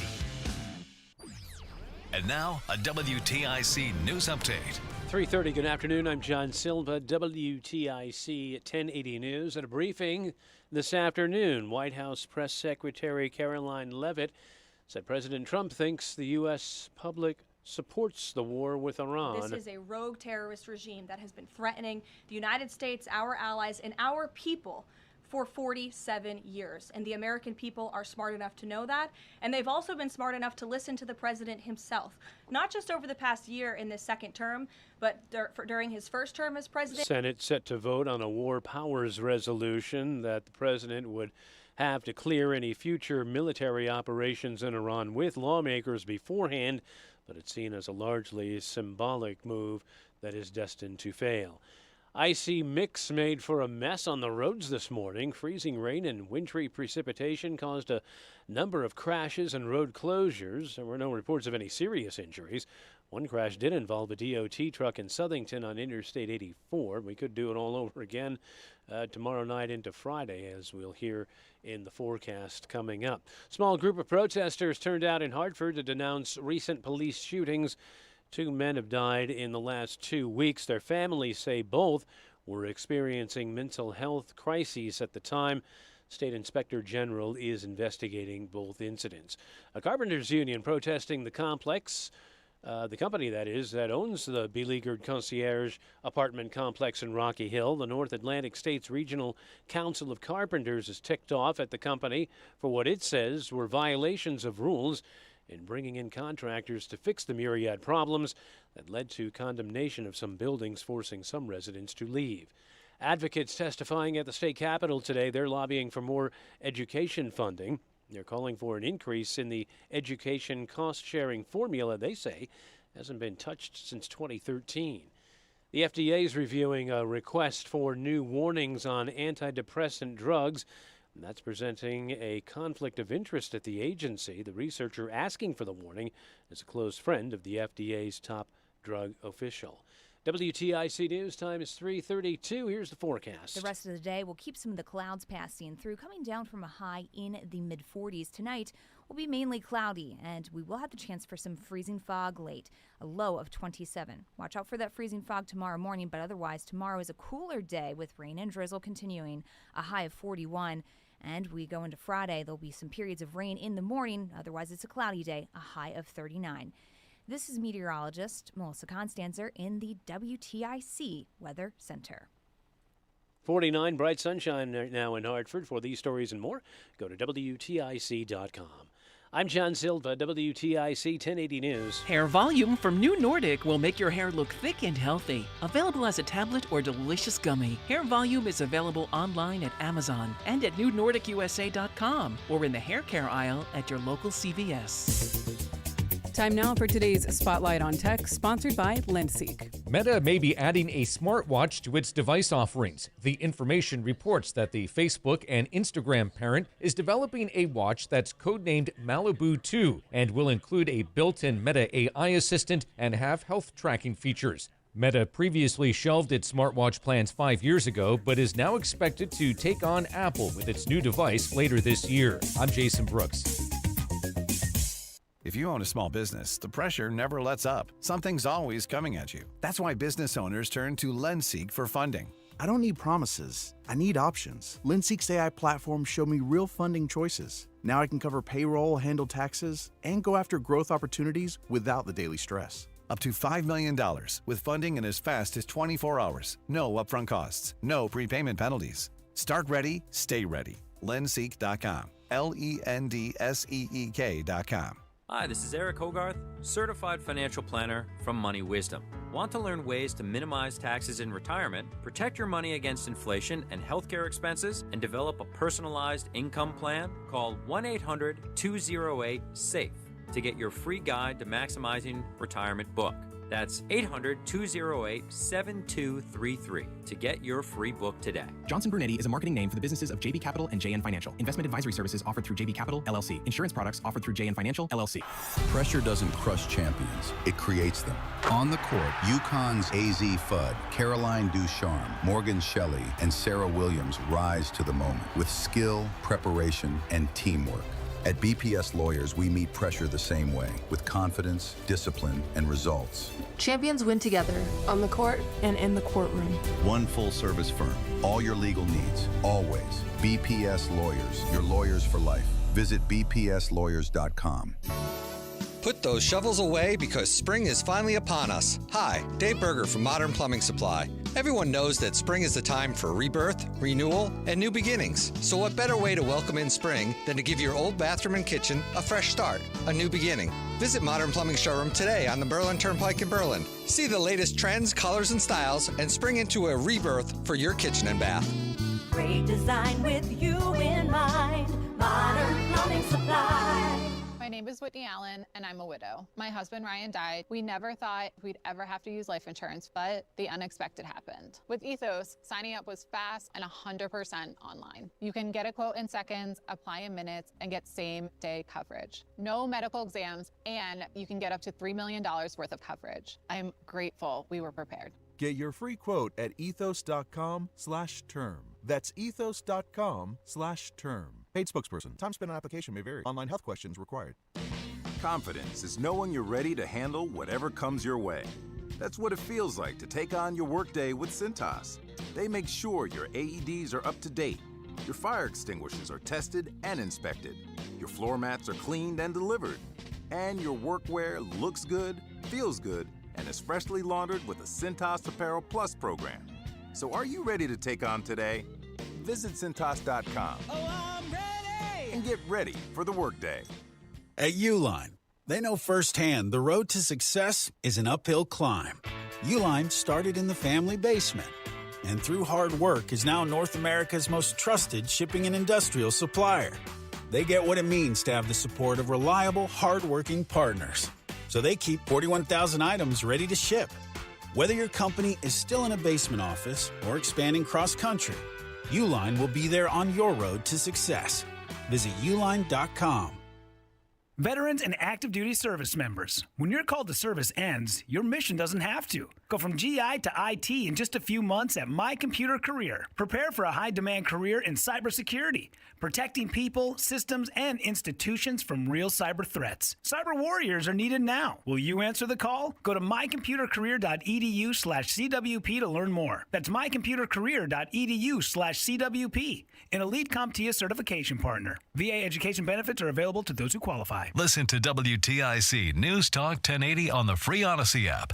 Download and like WTIC today for alerts on special programming. All right, we are back. We are here. Our guest has arrived, so she is getting some stuff ready. And, of course, if you're just joining us, our guest is, I said, of course, if you're just joining us, our guest today is Deborah G. Stevenson of the Deborah G. Stevenson Law Firm. She is also with the National Home Education Legal Defense Group, an organization that she began to help homeschooling parents across the nation. And she'll be here to talk about, I guess, I don't know, a town hall or was it a public meeting? What was that? It was a public hearing, yeah. We'll talk about that. By the way, do you know if my pastor was there, Pastor Todd Williams? Did he speak there? Do you know if that was? Okay, I'll show you a picture of him and see if you recognize him there. I think he was where was this one located? In Hartford, okay. All right, I'll find out whether or not they were the same one, because there may have been several. But Deborah will be on in a minute. We'll talk about what she's doing and why it's important that you join her organization, because she is putting in a lot of the work to fight this. As you know, there are thousands of families here who are fighting back against the state and what they wish to do with homeschooling parents. So I'll get into all of that with her. We'll keep her here for a bit. I don't want her to drive here and just be here for like 27 minutes. I want to spend an hour with her to find out what can be done to get all the information that you need so you are armed to the teeth to fight back against this. I want to read this statement by James Rutowski, who is the president of the Hartford Police Union. And he is writing this with regards to the shooting of Stephen Jones. He writes, "The Hartford Police Union fully supports the officer involved in the shooting incident on Blue Hills Avenue. The facts are clear and undisputed. A suicidal individual armed with a large knife ignored repeated commands to drop the weapon, failed to respond to less than lethal force, and deliberately advanced on the officer in a manner that created an immediate threat of death or serious bodily injury. This was a 100% justified use of deadly force, necessary, reasonable, and in full compliance with the federal law, including U.S. Supreme Court precedents such as Graham v. Connor and Tennessee v. Garner. Connecticut state law and Hartford Police Department policy. We extend our sincere condolences and deepest sympathy to the family and the friends of Stephen Jones for the profound loss and tragedy they are enduring. As Sir Robert Peel articulated in Founding Modern Policing, and something our current leadership has forgotten, the police are not an occupying army. They are not them. They are us. They are you and me, our neighbors, sons, daughters, husbands, wives, fathers, and mothers, who volunteered to handle the dangerous, dirty, thankless work the world expects to be done but rarely wants to see up close. When the community and leadership turn their back on their own police, it shatters the very social contract Peel designed policing to uphold. By rushing to embrace the families of the suspects while offering zero public solidarity to the officers who work for Hartford, City Hall has declared in action, if not in words, that the police are not part of the community.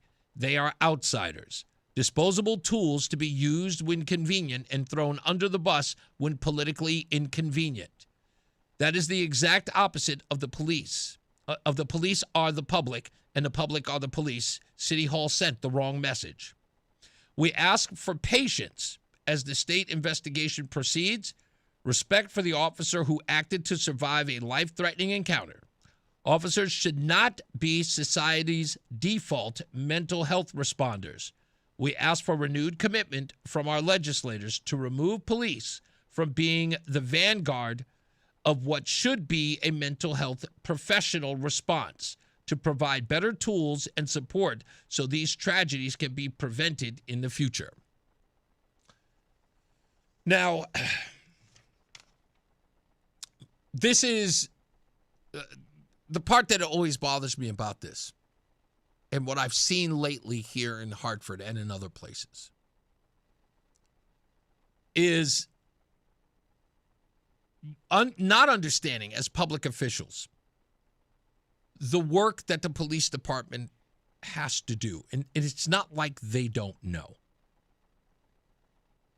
But the fact that public officials have decided that there is a divide in the community that they must profit from,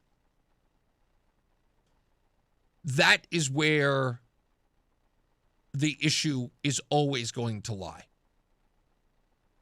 When the community and the activist class, now I'm going to tell you right off the bat, Mayor Arunin, what are you arguing with the activist class for? What are you arguing with them for? It's non-existence. It's non-existent. They are not a resistance. Did you see City Hall today? What do you have, 8 people? Are you trying to get their votes? I'm putting a amount of money on it. At least 7 of them don't. You don't have a community issue when it comes to making a decision about whether or not you support the police or the activist class of the city. They don't exist. You got 7 rabble-rousers who got nothing to do all day. There is no divide, nor should there be. The community needs the police. They know how dangerous it is in Hartford. They do. They want to be able to call the police, and more than likely, they will. But if you want to keep exacerbating the division between them and the police officers, you know exactly what you're going to get. It is not going to be people going, I'm just not going to commit any crimes anymore. It's not going to be, I'm just done selling drugs anymore. No. It will be police officers who will say, yeah, I don't need this. I'm done. I get no support. I lock people up. They're out the next day. The criminal justice system cares more about the criminal than they do about justice. Why bother? You know what? Everybody's leaving the state. The place is corrupt. All they care about are the people who care less about keeping the state clean, keeping the city clean, keeping the city safe. They want to give up the asylum to the maniacs. Why stay? And when you sit around, I mean, when it gets to the point where your family gets robbed, because it will, trust me, ask Rahm Emanuel in Chicago. Even his son got robbed. You want to know what Rahm Emanuel did in Chicago after his kid got robbed? You want to know what he did? Rahm Emanuel showed up at the court hearing for the guy who robbed his son, and he tried to offer, in fact, did so much as offer clemency to the person who robbed his son. You couldn't be my father and do that. I would look right in my father's face and like, I'm sorry, you did what? Well, I know he robbed you. I know he humiliated you and made you feel small and made you feel unsafe, but, he's a poor kid, We can't put him in jail. What kind of person would I be if I locked him up for robbing my son? A good father, you think? And that's the kind of nonsense we're dealing with. What's it going to take? I would hate to have a mayor or a public official be the guy who then governs after he's allowed the place to run amok, after the town has become sort of the purge, right? And then his own family is in danger, right? His own family gets sort of caught up in the non-existent security that he's supposed to provide for his constituents. If his mayhem with letting people out, right, not caring about recidivism, just, no, we can't lock them up. You're just lowering the bar on what's considered a crime anymore. And people are just allowed to go out. And then they go back and they do the same thing. And then so happens their own family ends up becoming a victim of that person they allowed out. Willie Horton, ring a bell? And then you got that governor or that mayor or that public official that now rules with an iron fist. He's overcorrecting. Now everybody is going to jail for 100 years. Or you find out that he doesn't really care. Doesn't matter how it affects him. It always, by the way, it always ends up the former. It always does. You guys say it all the time, right? They don't care until it happens to them. But then it'll be too late. Because then everybody will be asking, what happened? Now all of a sudden you give a damn? I wish they would stop dragging these guys. I wish they stopped dragging the cops. They're the only people running towards the issue. The only people going towards the issue while everybody else is standing around doing nothing, grabbing their phones. Think about this. Think about the difference between the two people, folks. It reminds me of that episode that happened on the subway a couple of years back. A woman was sitting on the subway and a deranged homeless man was sitting next to her. He was walking back and forth in the subway car. And finally he sat there next to this woman and he grabbed her by the hair. And he wouldn't let go. And the woman was scared. You could see it in her face. She started crying as the homeless, deranged person held her by the hair. And the people on the train car opened up their cell phones to film it. No one came to her aid. They all went viral, but no one assisted that woman while she was being attacked. No one knew what that man would do with her next. No one knew if he had a weapon. Nobody knew exactly how deranged he was, but they sat there and they watched and they all captured it on film. And then you see the police officers running to the danger. With all due respect, spare me your outrage. Spare me. I call you clowns because that's the difference I have to look at. I have to look at the people who pull up the phones because that's what they did in Stevie's case. They held up the phones and they stayed far away. Yards away. Stevie, stop! Put down the knife. Nobody walked up to Stevie, did they? Huh? Why didn't they walk up to Stevie? If it wasn't a danger, why didn't you walk up? You did nothing. You're not even an armchair quarterback. You're a bench player. You sat by and you pulled up your phone so you could go viral. And then played the outrage card after somebody had to step in and do something about it. This is the reason why I don't respect you. I can't. You're not worth the respect. We'll be back. It's Reese on the Radio. Insurance companies often have a basic strategy: delay, deny, defend. Some try to grind you down, but they have another tremendous weapon, a software called Colossus. They know which attorneys are great and which are not so great. They know who is likely to take the last offer and who will take them by their scalp, kicking and screaming to trial. They know that they have to pay some firms early and fairly. I'm John Morgan of Morgan & Morgan. The insurance companies have done their homework. Before you hire a lawyer for your injury case, do yours. Visit forthepeople.com and see our settlements and verdicts for cases like yours. We became the largest injury firm in the world for a reason. When you hire the wrong firm, you may be beat before you start. All law firms are not the same. Morgan & Morgan, forthepeople.com.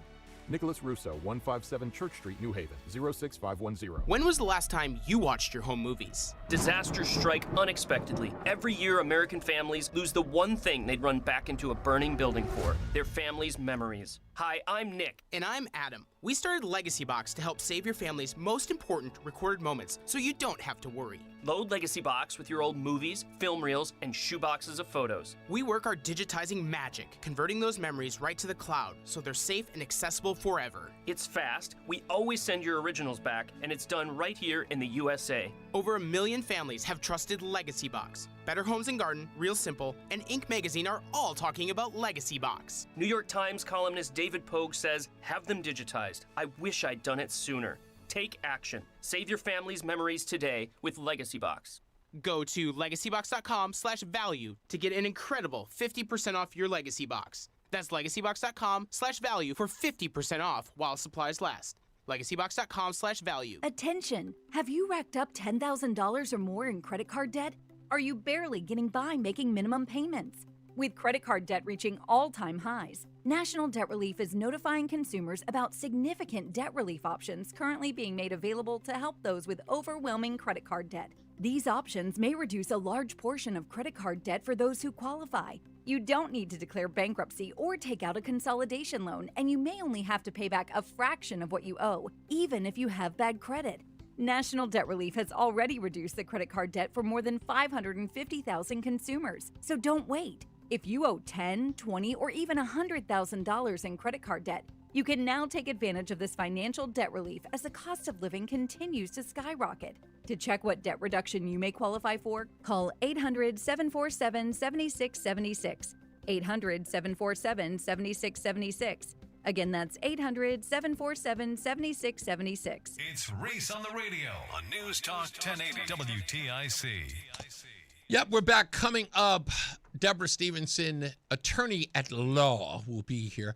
You know what? To be honest with you, I would always liked that sort of moniker. It's like attorney at law. It should be. Do you refer to yourself as attorney at law, or just a constitute? No, you don't. Well, I'm just cheap like that. Anyway, she's going to join us a little bit. She's going to talk about homeschooling. She is a fighter for homeschool parents across the country. Some of the cases that she has dealt with in different states and how she's trying to help here in Connecticut.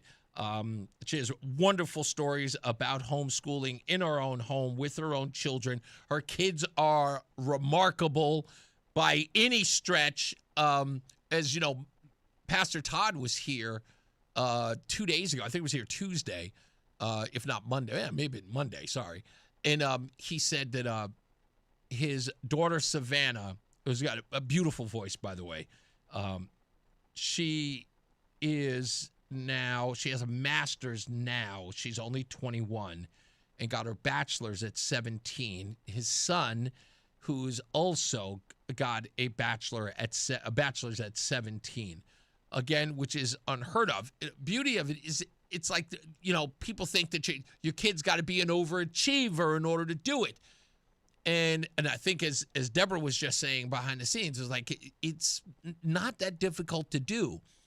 But the attraction to homeschooling is because of results like this. And I'll tell you, being flat out, the legislators know it across the country. They have failed miserably.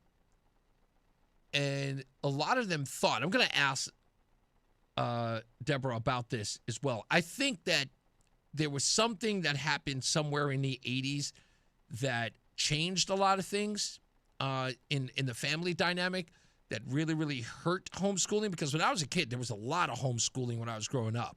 And then it sort of, it's kind of tapered off. Not that it wasn't happening, but it tapered off a little bit. We didn't hear a lot about it.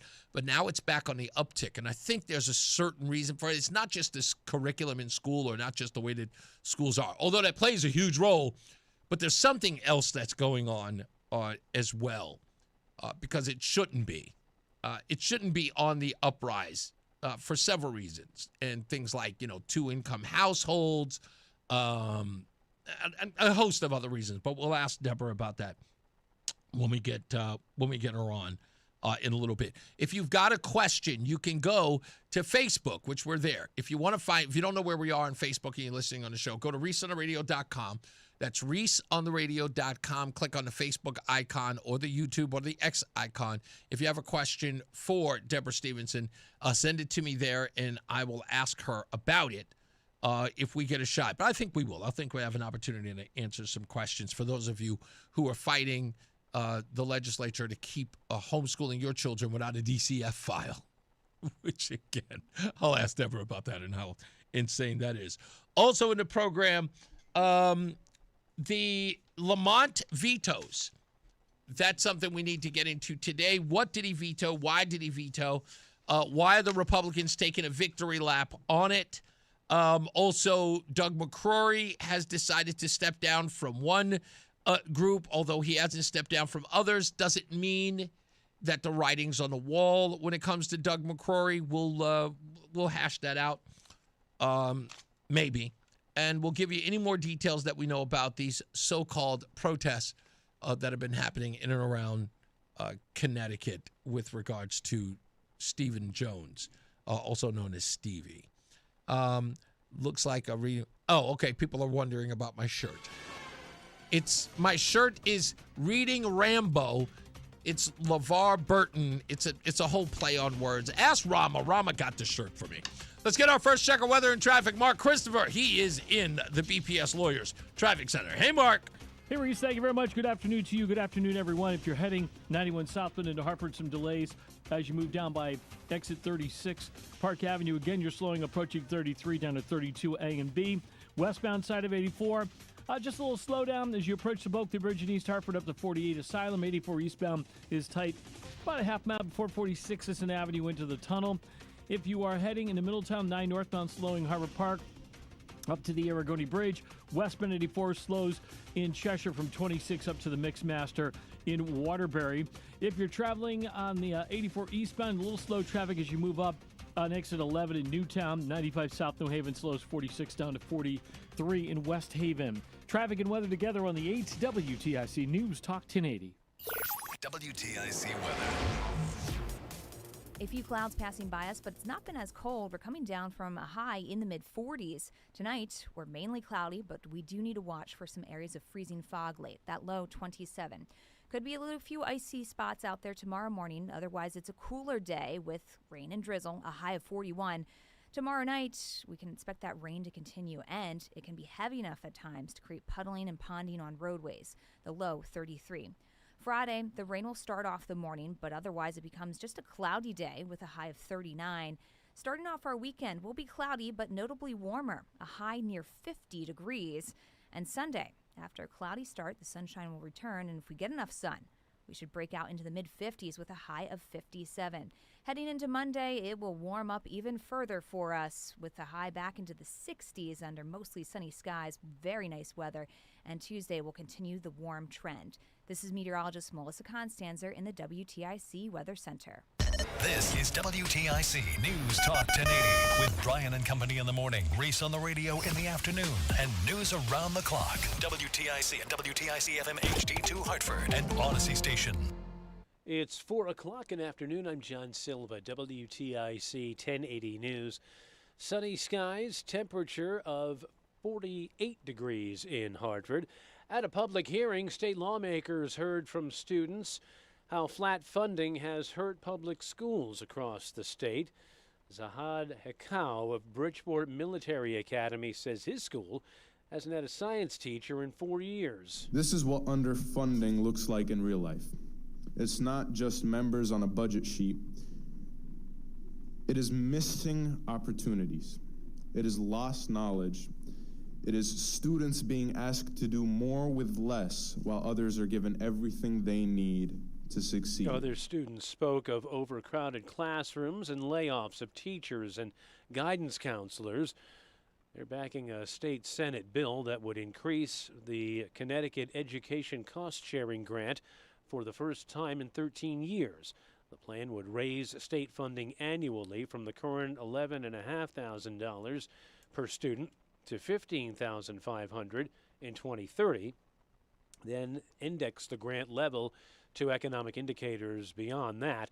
Democrats are behind the Senate bill. Republicans say they back more education funding, but the state needs to cut property taxes at the same time.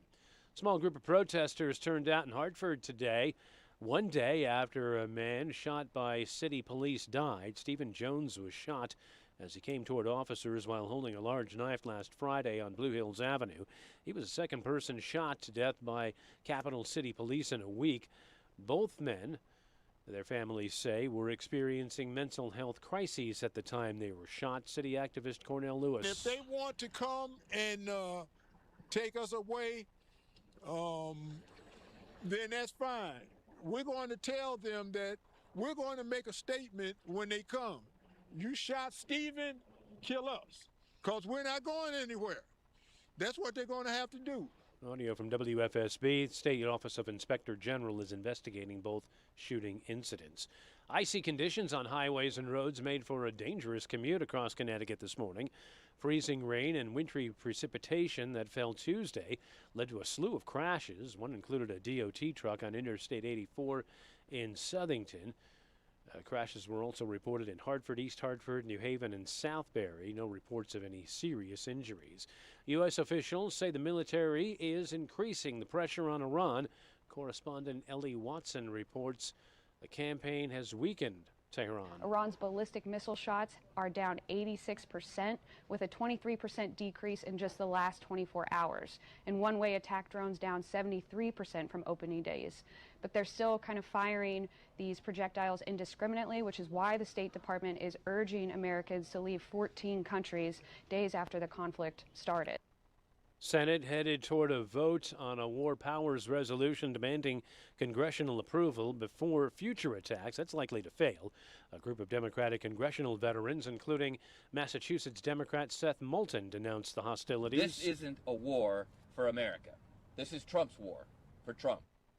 House Speaker Mike Johnson is with other Republicans in support of the campaign. In my estimation, this course of action was necessary, lawful, and effective, and reversing it now would weaken America. And there's a new report on popular baby food brands. Consumer Reports says more than half the powdered and liquid formulas it tested contain potentially concerning levels of harmful contaminants, including arsenic, lead, and PFAS, also known as forever chemicals. The consumer advocacy group warned babies can be harmed by repeated exposure to those contaminants, which can also be found in water. That's CBS's Michael Wallace reporting. Dow up 237 points.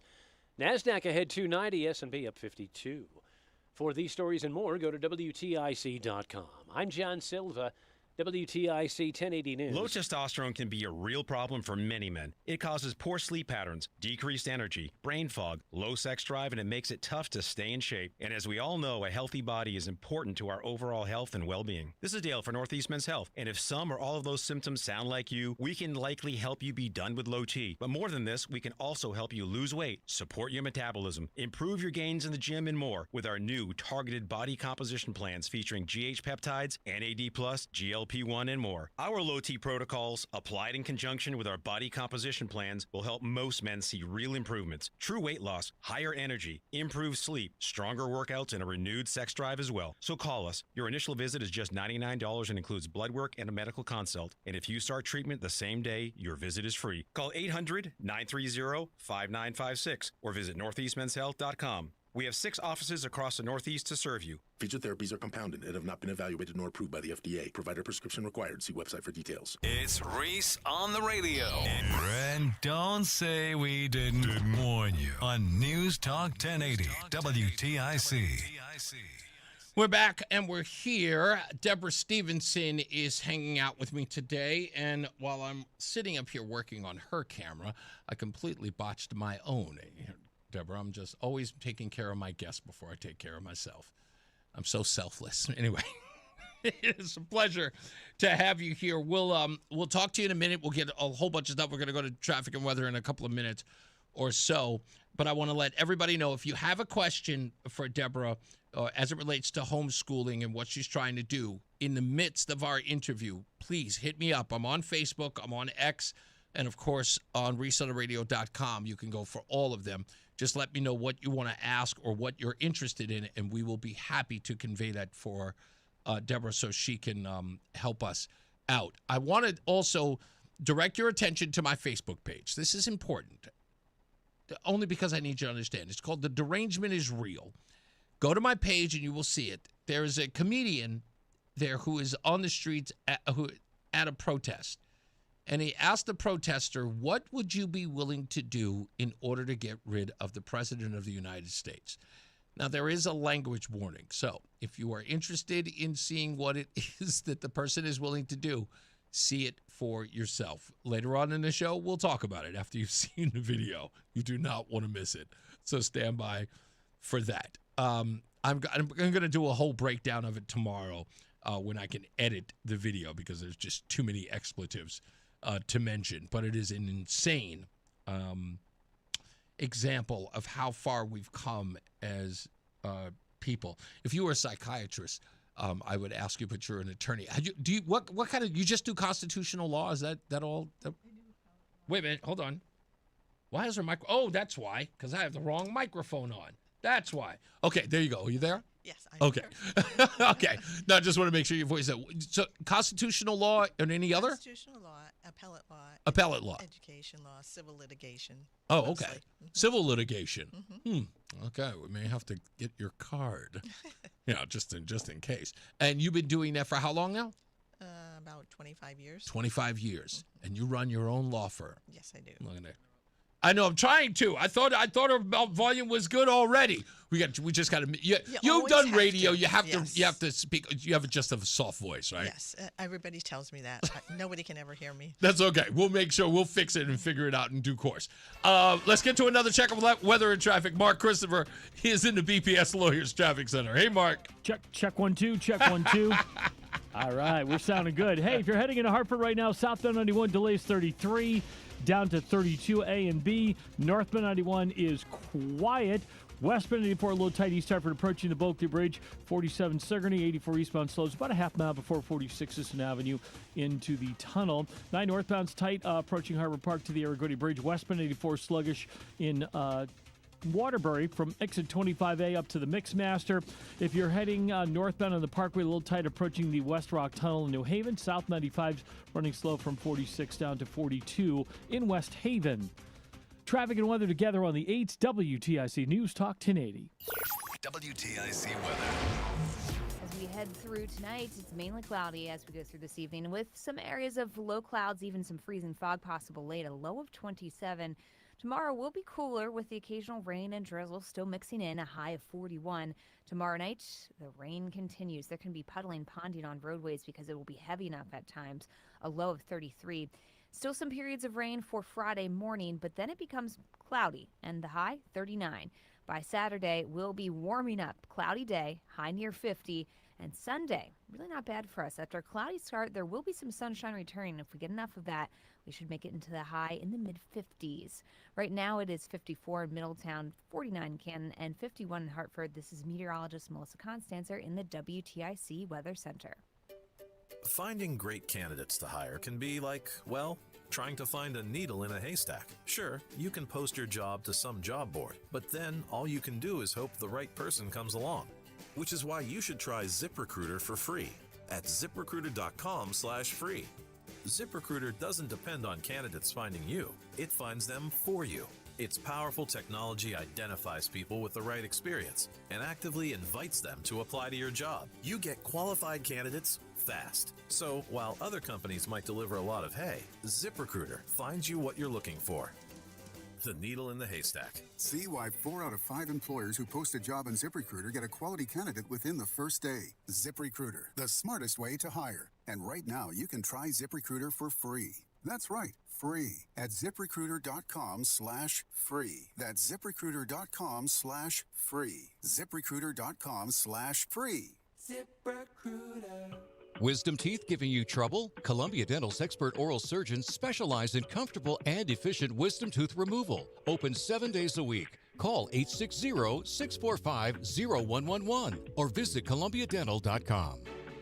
Hey, if you're looking for a reliable car that won't break the bank, Mitchell Auto Group has Mitchell Select, an exclusive lineup of affordable pre-owned vehicles, each car carefully inspected with a 150-point check and comes with a 12-month warranty so you can drive with confidence. Sedans, SUVs, whatever it is, Mitchell Select has options for everybody. Go to MitchellAutoGroup.com, browse the inventory today. Mitchell Auto Group, delivering quality and value, and always, people, drive safely. Wesley Financial Group is not a law firm, and Chuck McDowell, definitely not an attorney. This is Chuck. Do you feel stupid for buying a timeshare? Don't. It's not your fault. You were most likely told you could rent it, and it was a great financial investment. And the deal was available today only. If this happened to you, contact your resort or Wesley Financial Group for help today. Call Wesley now for your free exit information kit. 800-939-1441. 800-939-1441.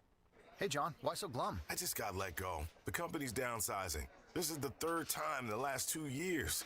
I'm done with this. Have you thought about My Computer Career? I've heard they can train you for a career in IT in just a few months, including cybersecurity and the basics of AI. And you don't need prior training or experience. Now that's a recession-resistant career. Wow, thanks. I'll check them out. Go to mycomputercareer.edu and take the free career evaluation. Mycomputercareer.edu, an elite CompTIA certification partner. Financial aid is available to those who qualify, including VA benefits. It's Reese on the Radio on News Talk 1080 WTIC.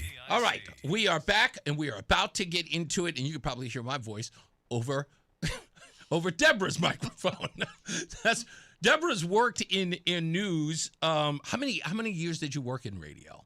About 10. About 10 years. And you said, we were talking behind the scene, you love it. You miss it sometimes. Oh, yeah, definitely. Oh, see, it warms my heart because I know that this is not just a me thing. Everyone who's ever done this loves it. Yeah. I think so. But let's get to the reason why you're here. Deborah Stevenson is an attorney, constitutional attorney, and she is fighting for families who are being, I would say, inundated with new regulations all across the country in order for them to homeschool their children. I think the latest assault is this ridiculousness that parents are going to have to put their kids on, I guess, they would have to have a DCF file. Is that one of the things that you're sort of fighting against? It kind of amounts to that, yes. Okay. But Talk to me about that. Help me understand, is that the only issue that most people have, or is there a litany of them? Well, I think there are certain people in the state government here in Connecticut that have a vendetta against homeschooling. Ooh. And have had it for many years. The former OCA comes to mind, Office of Child Advocate. Mm-hmm. State's Child Advocate Sarah Egan was the advocate for many years, and she was against homeschooling probably from 2013 forward. And we had Matthew Tirado. I don't know if you remember Matthew Tirado. Not familiar. Okay. He was an autistic child, and he was basically, he was enrolled in the public school. He went to a special school, special needs for autistic, but he was still enrolled in the public school. And his mother couldn't handle him. And basically, he was like the first of this string of horrible stories we've heard. Okay. And the mother didn't allow him to go to school. Okay. This went on for a number of years. Finally, DCF got involved. Right. To their credit, DCF tried to do something about it and went to file a petition for neglect in the court. The problem is, in the end, DCF told the court, we can't make her come to court. So the judge issued a capias, which is an arrest warrant of type, to bring the woman to court. Mm-hmm. She didn't show up. And basically, the police and the DCF worker said, and the attorney for the little boy said, I don't know, we can't get her to come to court. She won't open the door, And this was in a 46 or 96, I can't remember which, second hearing in court. Wow. And they said this, we can't bring her to court. So what did the judge do? Case dismissed. 2 weeks later, Matthew Tirado was dead. Now, this is a child who was enrolled in the public school, never homeschooled, never a hint of that. The child advocate at the time, Sarah Egan, came out with a report that said we must regulate homeschooling. Right. And we knew this from the beginning, that they were using these DCF cases as a means to go after homeschooling instead of holding DCF responsible or DCF having any culpability in these cases. Exactly. We saw it no matter what the case was. If DCF was involved, if there was a hint of DCF involvement, they did everything to protect them. They all, sort of created a barrier. Do not look at them. Even Governor Lamont. No, they're doing good work. Doesn't matter how many dead kids lay in their wake. Right. We've got to find a way to go after homeschooling. Now, you mentioned Sarah Egan, which, by the way, we're trying to get her on the show. There's an interesting thing that I think also plays a role. You said that they have sort of a vendetta. Just in your experience, because you've seen this in other states, and I don't know if it's actually, if it's across the board or if it is incremental. Is there this issue that says, in your travels across the country, that homeschooling has become a threat to the public school system? I was just going to say that. Okay. Okay. Talk to me about that. Because I really do believe that that's a lot of this animus that is happening against homeschooling, is that where they failed, more parents are saying, enough, I'm just doing this myself because I think I could get better results. Exactly. In the 80s, it wasn't, that bad or that ominous, I guess. But we saw it then, where public school superintendents, teachers, mainly the administrative level, not so much the teachers, but there was this effort to keep their jobs, to say, it was a threat to their individual jobs, they thought. And the other issue they thought was, well, we went to school for this. We're the only ones who know how to teach a child. Sure. Okay. So forgetting, eons of history of parents raising their own children and educating them themselves, right. Self-taught president. It's called self-taught in the history books. And we just have a nickname like homeschooling now. Yeah. But it's always been our right and duty to do that. But that's what it was. It was control. And then it was, okay, if we lose that, I might lose my job if lose this funding? grows up. Lose funding for the school and control. Yeah. So when you have children enrolled in a public school, I don't care where you are in what state, they're under the control of that administration and then down to that particular teacher in that particular class. They have one set curriculum that they're using for all of the kids in the class. Right. So that's more control. And one set curriculum may fit the needs of a lot of kids in that classroom. Sure. But it doesn't fit all of the needs of every child in the classroom. There are going to be some on either end of the spectrum, not autistic spectrum, but either end, low or high IQ, whatever, that it just won't work for. Or they may have a very different learning style, whether it's auditory or visual or whatever the style is. Everybody's brain is a little bit different. Right. And if you're teaching in a way that is effective for someone with maybe an auditory learner, great, no problem. If you keep teaching that way to someone who needs it taught visually or in just a different way of explaining things rather than going page by page out of the school teacher's textbook, because there's set ways that they're taught in these education schools and colleges how to teach. Yeah. If that method doesn't work, you're going to lose a lot of students. And what happens to the student? Well, most of the time, the student is trapped in the public school. That's right. A lot of people don't have the money to go to a private school, and they feel trapped unless there's not an option. This is a right to educate your own child, and you have the ability to do so. Now, many people make sacrifices in order to do so. I was going to ask you about that. Absolutely. What do you think? Because again, I remember in the 80s, many people, criticized our society that we were the society of excess. I mean, the 80s excess, and there were more women joining the workforce. And these two-parent households were creating latchkey kids who were coming home to no parent being there. And this is where we sort of saw that slope happen with homeschooling because parents weren't available to do that. Then we see this uptick, which has now happened in the early 2000s. We see this rising in homeschooling. It's like everywhere now. Almost everywhere you look. The next generation, I would say, what's after Generation X? Generation Y and Z? I can't keep track. Yeah, so Generation Y and Z, we see an uptick, an incredible uptick in that, and that is because curriculums became more social constructs as far as schools, became more about gender equality and this, that, and the other. And we also saw a falling off of proficiency testing, kids not learning to read, not learning math. That was, plummeting. Parents who could. What caused, in your, I guess, estimation, or at least in your travels, how have parents been able to move from the two-parent household to now they're actually being able to stay home with their kids? What are they making? What kind of sacrifices are they making? Great sacrifices. There have been parents who, obviously gave up. One of them would give up their career and to stay home with the kids. Or in a two-parent family that has to work, maybe they readjust their work schedules. So one works in the daytime, the other works at night. Okay. But homeschooling doesn't have to look like public school. Okay. 9 to 3 or whatever. I don't know this, so thank you, because I need that education. Okay. No, it does. It's not that at all. It's not school at home. It's basically knowing your child, knowing the needs and capabilities of your child, and then getting the right resources and materials in the right learning style of the child to let them excel at what their interest is.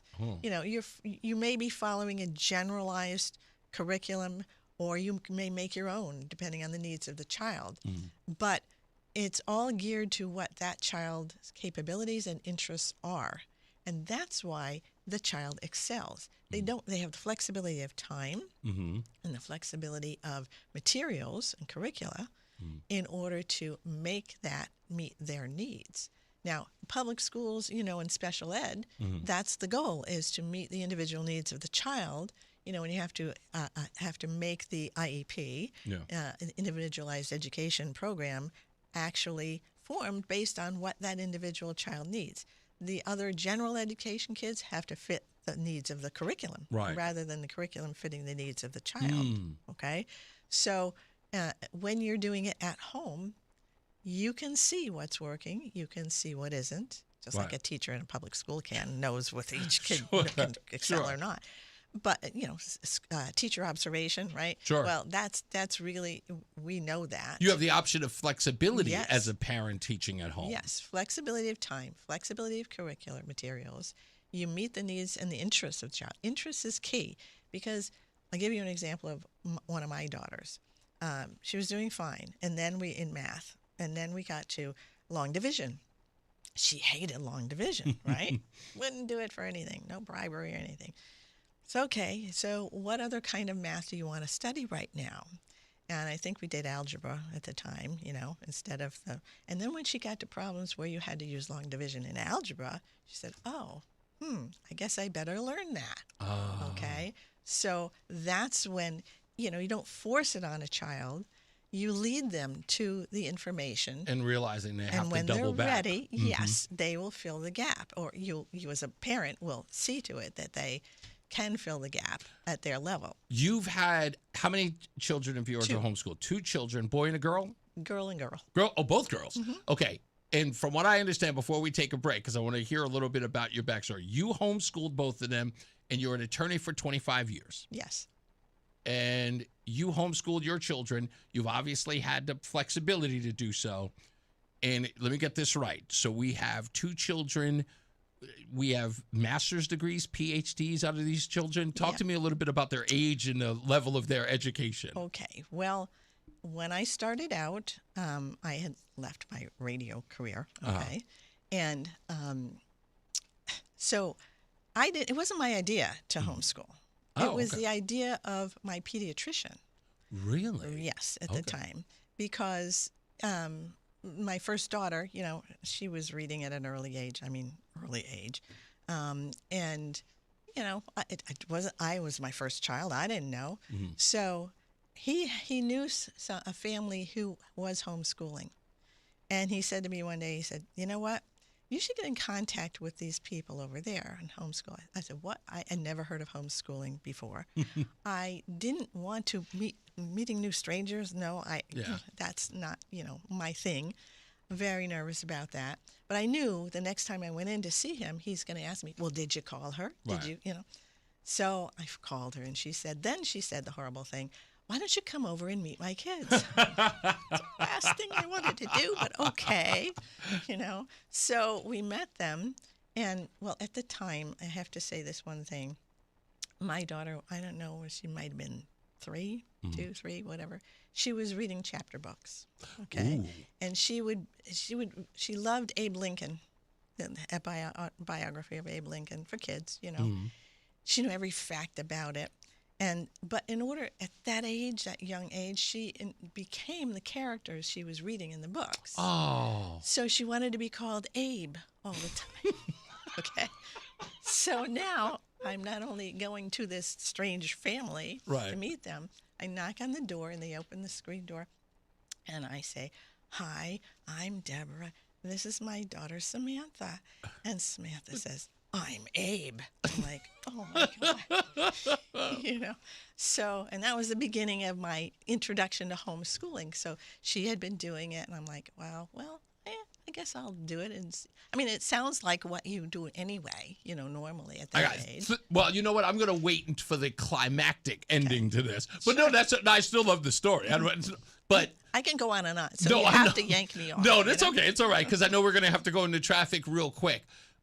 Your children are adults now? Oh, yes. Okay. And ages are now? They're married I just had my second grandchild. Second grandchild. Okay, yes. So they are grown. They're grown. Okay, so when we come back, I want to get into all the details about the hearing that happened yesterday and, of course, where your children, we'll start with where your children are after after homeschooling, because I understand there's some PhDs in there. Yes. But I want to talk about how young they were because that's fascinating to me when I heard about it. I want to share with the audience when we get back. Stand by, folks. We've got more with Deborah Stevenson, attorney at law, constitutional lawyer. We'll talk to her about homeschooling and the fight that she is waging against these politicians to keep homeschooling as sacred as it possibly can be to the parents. Let's get Mark Christopher. He is, again, in the BPS Lawyers Traffic Center. Hey, Mark. All right, Reese, thank you very much. We have an accident in Cromwell now. It's 9 southbound. It looks like it's on the right side there, down by exit 27, the 372 exit. So if you're heading in toward Middletown, stay to the left there to get around that a little bit easier. Once again, that's 9 southbound at exit 27.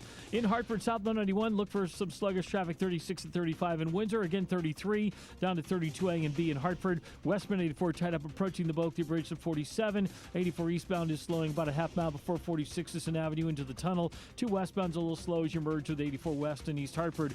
9 northbound into Middletown, slowing Harbor Park to the Aragoni Bridge. Again, 9 northbound, you'll see some slow traffic approaching 31 in Berlin, and again, 34 to 37 on 9 northbound into New Britain. Westbound 84 is sluggish, stop and go. 25A in Waterbury up to the Mixmaster. Southbound 95 slowing New Haven, 46 down to 43 in West Haven. Traffic and weather together on the 8th WTIC News Talk 1080. Brought to you by Staples. Want a great way to boost your brand? Custom labels at Staples will help your packages pop, shipments stand out, and takeout boxes really take off. Shop now through April 18th and save 30% on all custom labels. Staples. That was easy. WTIC Today, we'll keep some of the clouds passing through, coming down from a high in the mid-40s. Tonight will be mainly cloudy, and we will have the chance for some freezing fog late, a low of 27. Watch out for that freezing fog tomorrow morning, but otherwise tomorrow is a cooler day with rain and drizzle continuing, a high of 41. And we go into Friday, there'll be some periods of rain in the morning, otherwise it's a cloudy day, a high of 39. This is meteorologist Melissa Constanzer in the WTIC Weather Center. And now, a WTIC news update. It's 4:30. Good afternoon. I'm John Silva. WTIC at 1080 News. We have sunny skies. Temperature of 48 degrees right now in Hartford. U.S. sub has sunk an Iranian warship in the Indian Ocean. That comes as Washington and Israel intensify their bombardment of Iran's security forces and other symbols of power. As the war expands, Tehran has warned of the destruction of the Middle East's military and economic infrastructure. The tempo of the strikes on Iran was so intense that state television announced the mourning ceremony for Supreme Leader Ayatollah Ali Khamenei would be postponed. White House Press Secretary Caroline Leavitt says they're working to get Americans in the region home. There's a few thousand people who have requested assistance to come home in comparison to the millions who we understand are in the region. So we will help every single American who wants to come home if they're making that request of the State Department. Icy roads made for an adventurous morning commute, to say the least, this morning. Slew of crashes, at least a half dozen on the interstates. No serious injuries were reported, and as you heard in the forecast, we may have to deal with another round of wintry precipitation Thursday night into Friday morning. On the hot seat, Minnesota Governor Tim Walz testified before the House Oversight Committee today. He remained defiant concerning an investigation into fraud in his state. Breanna Stewart, UConn legend, who teamed with fellow WNBA star Kelsey Plum on a letter to the Players Association this week expressing concerns about the state of labor talks with the league, says she feels better about where things stand and says she's convinced players are still unified in what they want in the next collective bargaining agreement. Wall Street, the markets finished up today. The Dow had 238 points. NASDAQ picked up 290. S&P was up 52. For these stories and more, go to WTIC.com. I'm John Silva, WTIC 1080 News. Everyone needs to have at least one person in their corner in life. When you don't, it's an extremely lonely and frightening place to be. But knowing you have that one person gives you peace and hope. I'm John Morgan of Morgan & Morgan. Since 1988, myself and my firm have been in so many corners for so many clients for so many years. We became the largest injury firm in the world for a reason, and it's not even close. We fought like hell for you. We fight the bullies, automobile insurance companies, the makers of unsafe products, medical providers who injured or killed their own patients. It has been such an honor and made my life complete. If you ever need us, it's easy. On your mobile device or computer, visit forthepeople.com, and then we get to work 24/7. Whether you're hurt in a car crash, injured on the job, or have questions about your Social Security, we're here for you. Morgan & Morgan, for the people. Nicholas Russo, 157 Church Street, New Haven, 06510. When was the last time you watched your home movies? Disasters strike unexpectedly. Every year, American families lose the one thing they'd run back into a burning building for, their family's memories. Hi, I'm Nick. And I'm Adam. We started Legacy Box to help save your family's most important recorded moments so you don't have to worry. Load Legacy Box with your old movies, film reels, and shoeboxes of photos. We work our digitizing magic, converting those memories right to the cloud so they're safe and accessible forever. It's fast, we always send your originals back, and it's done right here in the USA. Over 1 million families have trusted Legacy Box. Better Homes and Garden, Real Simple, and Inc. magazine are all talking about Legacy Box. New York Times columnist David Pogue says, have them digitized. I wish I'd done it sooner. Take action. Save your family's memories today with Legacy Box. Go to legacybox.com/value to get an incredible 50% off your Legacy Box. That's legacybox.com/value for 50% off while supplies last. legacybox.com/value. Stay locked in. Reese on the Radio is on WTIC News Talk 1080. All right, we are back and we're live. Before we get into traffic, we got a little bit of time here. So just to tell us the I guess the climactic ending of this. So you homeschooled your two children. You got the first one. By the way, how many years apart are the two children? Because 3 years and 360 days. They almost had to keep 4 track. years. Almost 4 years. Yes. So you homeschool both of them. Let's deal with the oldest one first, because you told me behind the scenes. The oldest one first got their undergrad degree at what age? 11. I'm sorry, got their what? Undergrad? Their undergrad degree at 11 years old. Yes. And they got their master at what age? Well, I'm sorry. Wait a minute. No, high school diploma. I'm confusing That's myself. okay. That's all right. High school diploma? Oh, I don't even remember then. Yeah, probably that. She went into college. Let me put it this way. Okay, She went into college at college age 11. She got her undergrad degree at 16. Okay, undergrad at 16. Yes. She then she got her master's, I think, at 18. And then she got her PhD. Well, no, she stopped to work 3 years at the Center for Astrophysics in Boston. Go ahead. And then after that, she went to get her PhD. At first, she started in astrophysics, and then she switched her PhD to paleoclimatology. And she's now a tenured assistant professor at University of California at Santa Barbara. Okay. The younger one. The younger one Went into high school at? Went into college at age 10. Go ahead. Sibling rivalry. Yeah, of course.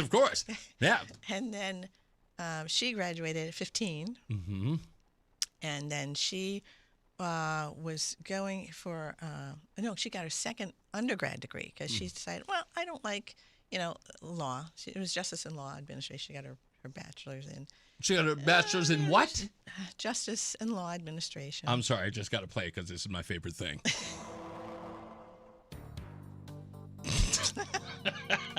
It's my favorite thing. Go ahead. Okay. Anyway, so she said, no, I don't want to go into law school right now. So, I think I'll go this sounds great, graphic design. I think I'll get an undergrad degree in that instead. So she did that. Mm-hmm. And then after that, she got her master's in a totally different kind of subject. She got it in recreational therapy because she wanted to help veterans who had PTSD. Sure. So then she went out to work at the VA in California where they were doing How young was she then? Oh, God, I didn't keep track. That's okay. How could you? How could you? They're like literally outperforming everybody. How can you keep track? I don't know. It was, because she took 2 or 3 years off to do nothing but teach ballroom dancing. She said she wanted to do that. Radical kids. I know. But that's it. You got to be, come on, you've got to be proud of those kind of results. I mean, that's the reason. I mean, if you think about it, that's kind of the reason why you're in this game in the first place. It's the whole reason, because that life led me there. First, it wasn't my idea to homeschool, pediatrician. Then at age 5, my first child, I never told them what grade they were in or anything. I just bought textbooks, whatever they were interested in. And then one day she's lying on the dining room floor, and she flipped over, doing her textbook. She flipped it over, and she saw the grade at the back of the book. And she said, "Oh, is that what grade I'm in?" I'm like, "Okay, yeah." And then she said, then she made a calculation in her head at 5, and she's saying, then I want to go to college at age 11. Wow. And I said, honey, all you have to do is be 5 and be happy. Let's take a break. We got traffic and weather coming up with Mark Christopher. Sitting with us is Deborah Stevenson, attorney at law. We'll talk more about this. Sorry, Mark. Thank you, man. All right, Reese, thank you very much. Well, good afternoon. If you're heading into Hartford right now, we're going to skip down into Cromwell. We have an accident 9 southbound just prior to exit 27. Looks like the right and center lanes are shut down there, so you want to stay to the left with that. Delays are pushing back toward I-91 behind that. 84 westbound into Hartford, delays approaching the Bulky Bridge out to 45 Flatbush Avenue. 84 eastbound slows about a mile before 46 Sisson Avenue into the tunnel. 91 southbound's a little slow, 33 down to 32 A and B. If you are traveling on the northbound side of Route 9, delays off of I-91 up to 31 in Berlin, and again from exit 34 up to 37 in New Britain. Westbound 84 is tied up from 26 in Cheshire up to the Mixmaster in Waterbury. 15 southbound, a little slow from 50 in Hamden down into the West Rock Tunnel. 95 southbound delays 46 down to 43 in West Haven. Traffic and weather together on the 8th WTIC News Talk 1080. WTIC weather.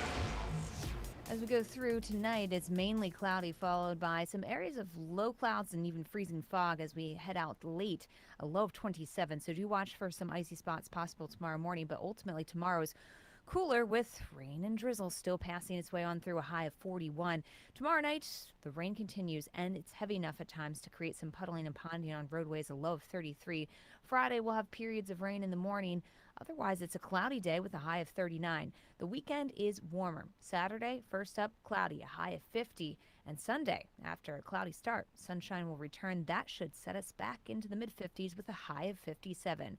Right now, it is 53 in Bloomfield, 53 in Plainville, and 51 in Hartford. This is meteorologist Melissa Constanzer in the WTIC Weather Center. Hi, Eric Hogarth with Money Wisdom. Tune in this week, and as we discuss practical strategies to grow your portfolio, we also have a few updates on the market. Tune in on Money Wisdom, TIC News Talk 1080. Hair Volume from New Nordic will make your hair look thick and healthy. Available as a tablet or delicious gummy. Hair Volume is available online at Amazon and at newnordicusa.com or in the hair care aisle at your local CVS. Brian Jackman here for Serta Pro Painters. It's time. We're about to go to springtime, and the spring sales event could get you 10% off qualifying projects through May the 15th. And Serta Pro, those folks are awesome. They're independently owned and operated right here in our community. They did my kitchen. They were there on time. The estimate was excellent, and they did, by the way, a great job. Serta Pro Painters. Schedule your free estimate online at certapro.com. That's Serta with a C. My name is Whitney Allen, and I'm a widow. My husband, Ryan, died. We never thought we'd ever have to use life insurance, but the unexpected happened. With Ethos, signing up was fast and 100% online. You can get a quote in seconds, apply in minutes, and get same-day coverage. No medical exams, and you can get up to $3 million worth of coverage. I'm grateful we were prepared. Get your free quote at ethos.com/radio. That's ethos.com/radio. Paid spokesperson. Time spent on application may vary. Online health questions required. If you own a small business, the pressure never lets up. Something's always coming at you. That's why business owners turn to LendSeek for funding. I don't need promises. I need options. LendSeek's AI platform showed me real funding choices. Now I can cover payroll, handle taxes, and go after growth opportunities without the daily stress. Up to $5 million with funding in as fast as 24 hours. No upfront costs. No prepayment penalties. Start ready, stay ready. LendSeek.com. LENDSEEK.com. The NAACP calls him, whoa, I don't think I'm allowed to read this. It's Reese on the Radio. Let's just say some people are not fans. On News Talk 1080, WTIC. We're back, and we're live with Deborah G. Stevenson of Deborah G. Stevenson. Is it DG? Is that the website? DGStevensonlaw.com. Yes. Attorney at law, constitutional attorney. You are fighting for families here in Connecticut and across the country so that they don't have to deal with these crazy regulations when it comes to homeschooling. Talk to me a little more, because I want to get a little bit of your backstory in the last hour. Talk to me a little bit about what you are fighting here and what you consider the state's overreach in this case. Well, there's a lot. The history is, periodically, every so often, somebody wants to regulate homeschooling in this state and other states. But just here, each time in the past that has come up, the homeschoolers have come out to show that they don't need the regulation, that this we're doing okay. And you'll hear everybody say, most of the people are doing a great job. Okay, but we have to regulate because of these other people that we don't know might be not doing such a great job. So we have had the fortune through our fighting and through the community coming together to go up there to Hartford to explain what is and isn't needed. We've had many successes over the years to reinforce our right and our freedom to do this. This time, it's a bit more fierce, but we're fighting just as equally as we have before, and we hope to make some common sense among the legislative branch again, and just to leave us be. And refocus, not use this as a scapegoat for these horrible stories that have come out. Some have framed it a witch hunt against homeschooling, a vendetta, whatever you want to call it. When people abuse and neglect their children, they should be absolutely reported and prosecuted to the fullest extent. It doesn't matter what kind of education they're getting. whether it's private school, homeschool, public school. If people want to neglect and abuse their children, they ought to be reported, prosecuted, and, put in jail if they're guilty. Indeed. So that's across the board, whether they're homeschoolers or not. That's a given. The point is, when you have such horrible stories things that have happened to children, why deflect to saying it's the fault of homeschooling and no regulation? DCF has a ton of regulations. We have a ton of neglect and abuse statutes. That's right. Already on the books. A lot more on the underlying agency regulations. And yet, kids keep dying on DCF's watch. Mm-hmm. Why? We don't know why. We have some facts of what happened in each individual case. Mm-hmm. But until an independent investigation occurs in DCF to find out why have these kids gone missing, why every time the reports have come to you, you have open cases, you have previous cases, and the children are given back to the parents only to be killed or whatever the situation is. Mm-hmm. Why? What went wrong in this agency? Right. And that's what we don't have an answer to. Yeah. What happens each time is DCF investigates itself. Then they make a report of their finding as their own investigation, which goes to the Office of the Child Advocate. The Child Advocate is the only one person in this entire state that has the right to look at the actual evidence in the DCF files. And then release what they don't release any of the evidence. Really? Nope. And what they do is the Child Advocate makes a decision based on what she has seen in the files, whatever kind of investigation she's done. Nobody overlooks her investigation. Right. And then she files a report on what she concludes is the reason why and the result. And there's no way to double check what that. So nope. I was one of the first people to say here in the state that we needed to do an audit of the DCF, but not in the conventional way you do audits. This is not an audit of whether or not the employees are doing their job. There is a really, really simple audit that they can do. And it goes with any other, organization. DCF obviously has a problem in the state when it comes to children for several reasons. We have no numbers, and we should. We have no numbers on what is the rate in which children are involved in DCF because they're runaways. What is the percentage of kids that are involved with DCF because their parents are on drugs or the actual child is using drugs? Which one of these children is being trafficked or abused? Which one of these traffickers is being sexually abused? All of those stats need to be made available to the legislature. Why? Because if we know there's a 40% in this field, we know exactly where to put those resources. We have an abundance of issues in this area. We know exactly where they are. And I'm certain they're going to find out, if they did that audit, where the problem is. Here's another problem. We do know, and I have this on good authority, that one of the biggest problems that are happening in DCF is equity. Equity is a huge problem. Most of the parents and most of the children that are involved in DCF cases are Black and brown communities. And because of equity programs inside that organization, they refuse to separate Black and brown children from their Black and brown families because they are concerned about how that would look in a equity-based society, especially here in Connecticut. If it gets out that there are more Black and brown kids that are being separated from their families, one of these stupid organizations will turn around and make that a racial issue. And it will not be about the kids and the safety of the kids. It'll be about race. And for some odd reason, and I mean it in the most respectful way, legislators in Connecticut treat relations with Black and brown communities like they're trying to defuse a bomb. And if they have to deal with that and they have to deal with the realization that it is overwhelmingly in these communities, they do not know how to deal with that. And they would sooner leave those kids to languish in those horrible conditions than to address them.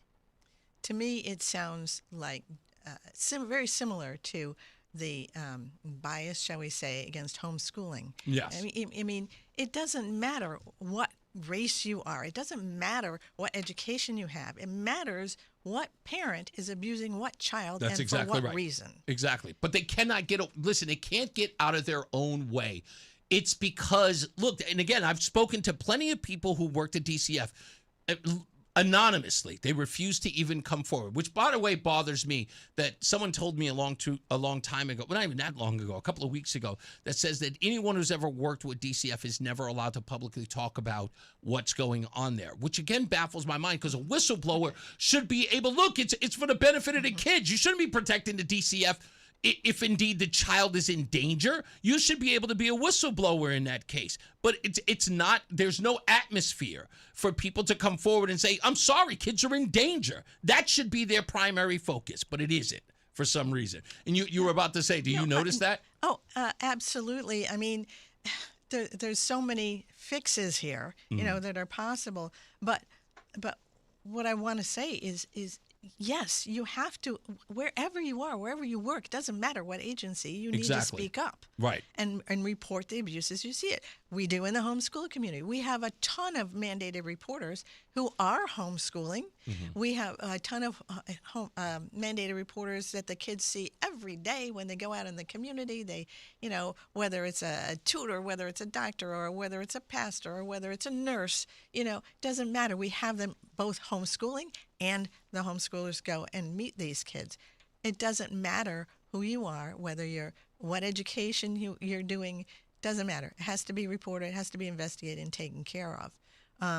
But I agree with you on a lot of what you're saying. But to scapegoat a group, whether it's a racial group or an educational group, right? Because you don't want to have that agency looked at, really investigated, and really see what's going on there. And after one person may look at it, that exposed to the public and to the legislature, that would shine a light on everything. In addition to that, the family court, with regard to the juveniles in the DCF world, that court must be open. Mm-hmm. There's a constitutional reason why it must be open. Our Connecticut Constitution says, Article 1, Section 10, all courts shall be open. That's the language, clear and simple. Yet we have juvenile courts, we have these courts with the neglect and proceedings closed to the public. Now, can you imagine if I told you about the 96 second hearing in court, right? That court was closed. 2 weeks later, the kid was dead. So it could have been prevented. But anyway, if you opened the courts like constitutionally they need to be, and a reporter was sitting there, or even a member of the public was sitting there, and heard the judge say, we can't get her here, case dismissed, don't you think somebody would have made that a little bit public? Yeah. And don't you think maybe that kid just might have had a chance to live? Yeah. If somebody complained to either the judicial administration or just to the public. Yeah. Why are we doing this? But no, why is it closed? Why are we violating the Constitution every day of the week for year after year after year to keep these things closed from the public? Yeah. Why aren't we letting the information after prosecution? We want to have due process for the accused. But after that's closed, why can't those files be released to the public? The evidence shown, what happened here, and why, so we can fix that. Why isn't anybody doing that? Do you think you have a good case? I mean, will you sue if this bill goes forward? I mean, what? I'm telling you, every action that is possible to take, the homeschool community will be taking it, without doubt. There are multiple things that can happen. I do want to bring your attention to this particular bill. Yes, please. That we were at the public hearing that got closed down and put on Zoom yesterday. It's Senate Bill 6. There's a particular section of Senate Bill 6, Section 5. And what Section 5 does is it will require I call it reporting. The statute, the proposed bill says notification. So if a parent, any parent in this state, decides they want to leave the public school, withdraw their child from the public school, for whatever reason, not just homeschooling. Homeschooling isn't even in the bill, okay? It's any parent who withdraws a child from a public school, whether they're going to homeschool, private school, another town for public, whatever, if they withdraw from the public school, then that family's name and the children's information will be funneled up to the State Department of Education, who then will provide it to DCF. That's right. A DCF file will be put on that individual child. And for a search of some kind, undefined, of that family's record and DCF's record to see if that family already has an open case or is receiving protective services from DCF already. Now, that. So, if you just want to, you're not doing anything illegal. Right. Exactly. There's no reasonable suspicion or probable cause to believe you're going to. You're doing a very lawful thing. You're choosing to withdraw your child from a public school for whatever reason to go to whatever other educational style you want.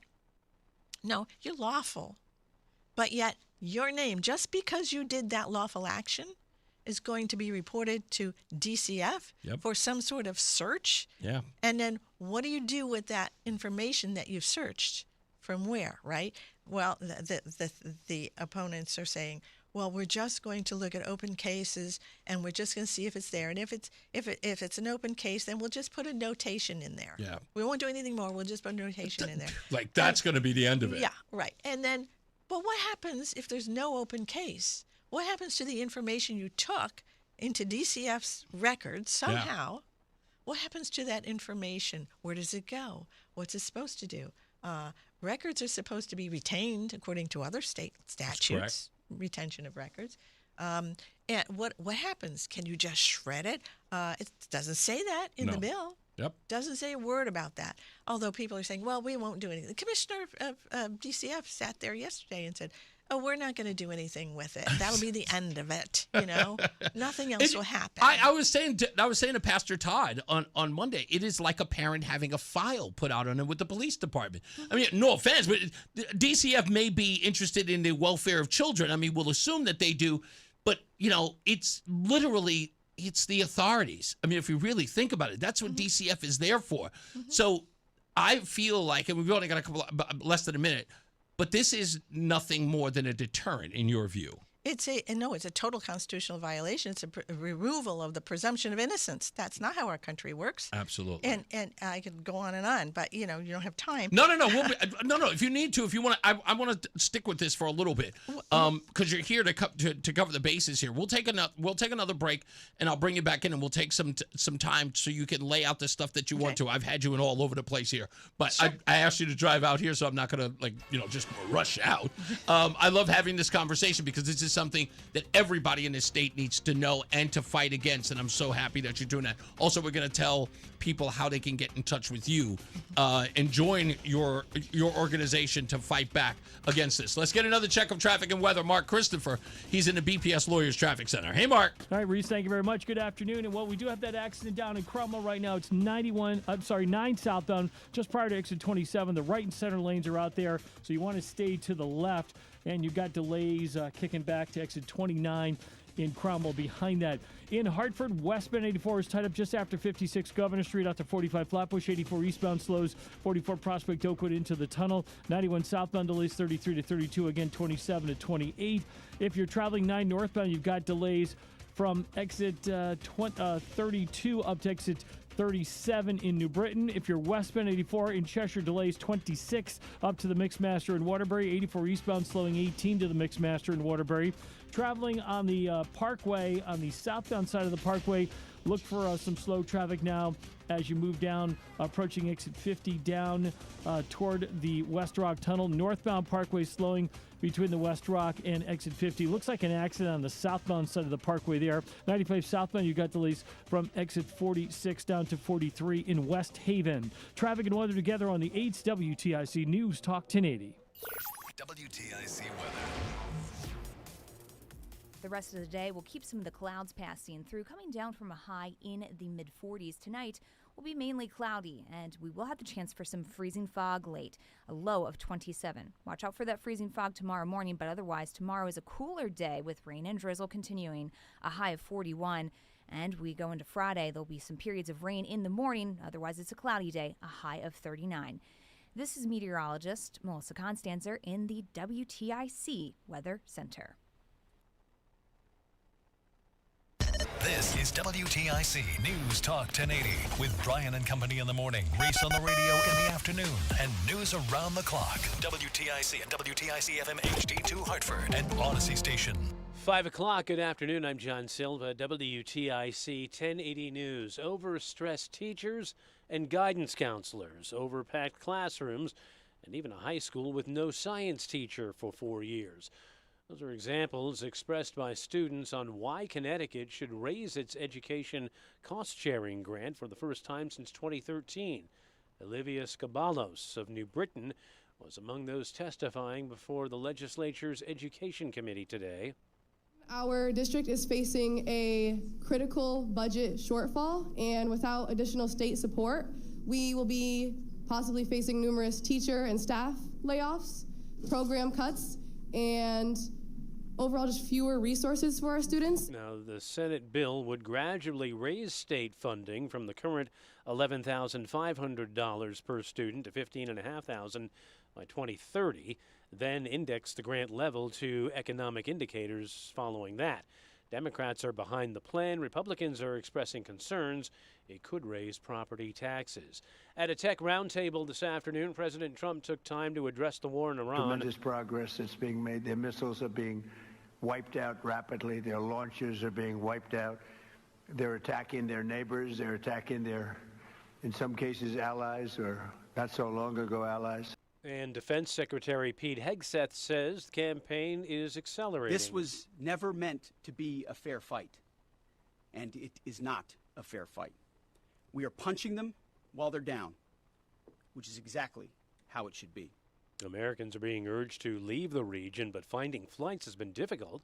Correspondent Matt Gutman in Tel Aviv spoke with one American about her journey out of the region. We spoke to this one woman who was visiting her family not far from here. She had to take a bus, then a train to the Egyptian border. That was 6 hours, stay overnight, cross, then fly to Athens, then Munich, back to Chicago, where she has a 2-year-old, and she's 23 weeks pregnant with twins. What a mess on the roads this morning. Freezing rain and wintry precipitation made for a treacherous go on the highways and secondary roads. A number of crashes closed area highways until the sun could come out and do its work. A DOT truck was involved in one crash on Interstate 84 in Southington. There was a multi-vehicle crash that caused a closure on 91 South in Hartford. Other closures or crashes occurred in East Hartford, New Haven, Southbury, and Britain, but no serious injuries were reported.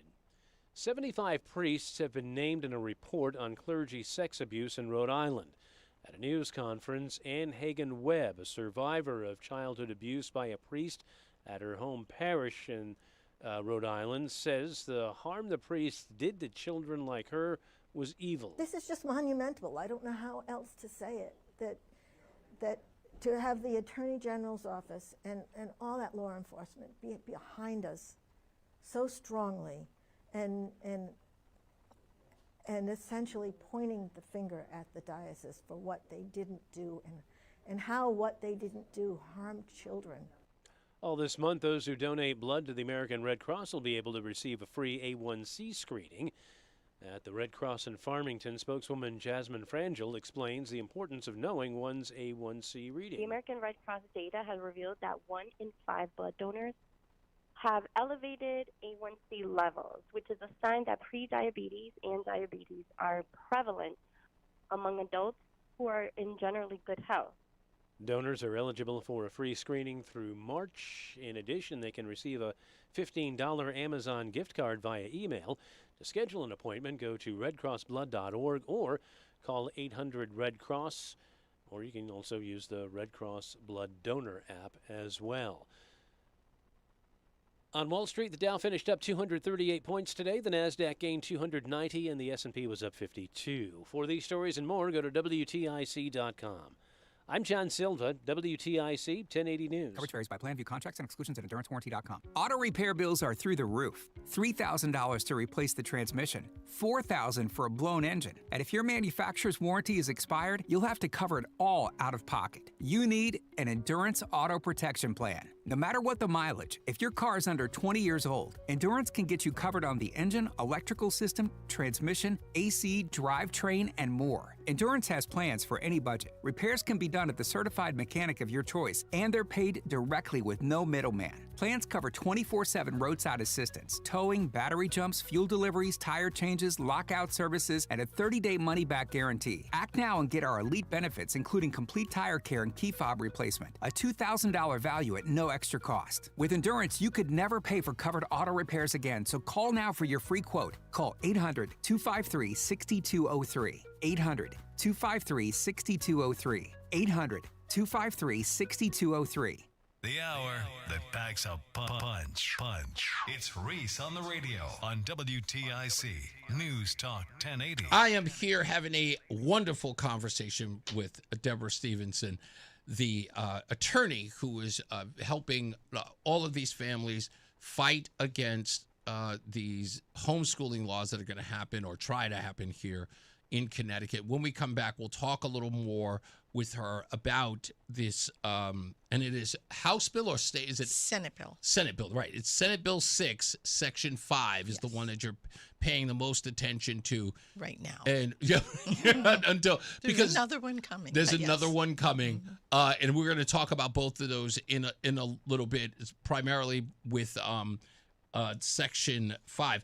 If you wish to help Deborah, join her group, which is, I want to make sure I get this right, the National Home Education Legal Defense, which is a national organization open to all who wish to join that seek to protect and defend the rights of families who wish to educate in freedom in everyday use. You can just join the group. It's called NHELD or NHELD, which is, again, the National Home Education Legal Defense Fund. You've got to go to DG Stevenson Law. I'm going to say it again, DGStevensonLaw.com in order for you to join it. Or nheld.us. Oh, NHELD. Okay, you can join nheld.us. That's NHELD. NHELD.us. You can join there as well. Also, when we come back, I'll ask you how those people, like, what can they do by joining? Is it just to get a newsletter? How they can all be proactive? And if I remember this correctly, real quick before we take a break, how many families showed up at City Hall that time? Was it like 10,000 or 3,000 families or something like that? Well, this most recent time, May 5th, it was over 4,000. They stopped counting at 4,000. Wow. The cops did, because they were coming in from all entrances. So it's a serious deal. We're going to talk a little bit more about that with Deborah, so stand by for that, and of course how you can join in the fight and see where it goes from there. Let's get another check of traffic and weather. Mark Christopher, he's in the BPS Lawyers Traffic Center. Hey, Mark. All right, Reese, thank you very much. Well, if you're heading into Cromwell right now, we are dealing with that accident on 9 southbound by exit 27. This traffic report being brought to you by Columbia Implant Center in Manchester. And that crash is taking out the right and center lane. You want to stay to the left there. Looks like delays are approaching exit 30 behind that. Heading into Hartford, westbound 84 tied up just after 56 Governor Street off to 45 Flatbush, 84 eastbound slowing 44 Prospect Oakwood into the tunnel. 91 southbound delays 33 to 32, again 27 to 28. 2 westbound slowing 1D up to the 84 West merge. If you are heading 291 eastbound, some slow traffic off of I-91 over to the Bissell Bridge. Heading into Middletown, 9 northbound slowing Harbor Park to the Aragoni Bridge. Again, 9 northbound slowing 32 in Berlin up to 34 in New Britain. Westbound side of 84 is sluggish, 26 into the Mixmaster. And if you are traveling on the southbound side of the Wilbur Cross Parkway, looks like we have an accident just after exit 50 in Hamden. Delays are back to 52. Northbound Parkway delays from 46 up to the accident site on the northbound side of the parkway. Traffic moves slow, but your transformation shouldn't. Columbia Implant Center provides full dental implants in just one visit, open 7 days a week in Manchester to fit your busy life. Get your smile back today at ColumbiaImplantCenter.com. Traffic and weather together on the 8th WTIC News Talk 1080. WTIC weather. Heading through tonight, mainly cloudy as we go through this evening, and then we'll have some areas of freezing fog possible late, so watch out for some icy spots, a low of 27. It's cooler tomorrow with some rain and drizzle still possible as a high of 41 is reached. Tomorrow night, rain will be likely, and there will be enough heavy rain to create some puddling and ponding on roadways, low 33. Friday, some periods of rain in the morning, then becoming cloudy with a high of 39. Saturday, the weekend is warmer for us. So Saturday's cloudy, a high near 50. And Sunday, after a cloudy start, we'll see some sun return. That'll put us at 57 for the afternoon. Right now it's 49 in Vernon, 55 in Farmington, and 52 in Hartford. This is meteorologist Melissa Constanzer in the WTIC Weather Center. Let's take a step back in time to an era when things were built right, built to last, and a handshake meant something. Yankee Home delivers that same craftsmanship still today. It's midwinter, and you can really feel it every time you walk by your old windows. Cold drafts sneaking in, warm air slipping out, and some mornings you can see your breath inside. It's time to call Yankee Home. Yankee Home's energy-efficient, high-quality windows are designed to keep the warm air in and the cold air out all winter long. And every job is done right the first time, never catty-wampas.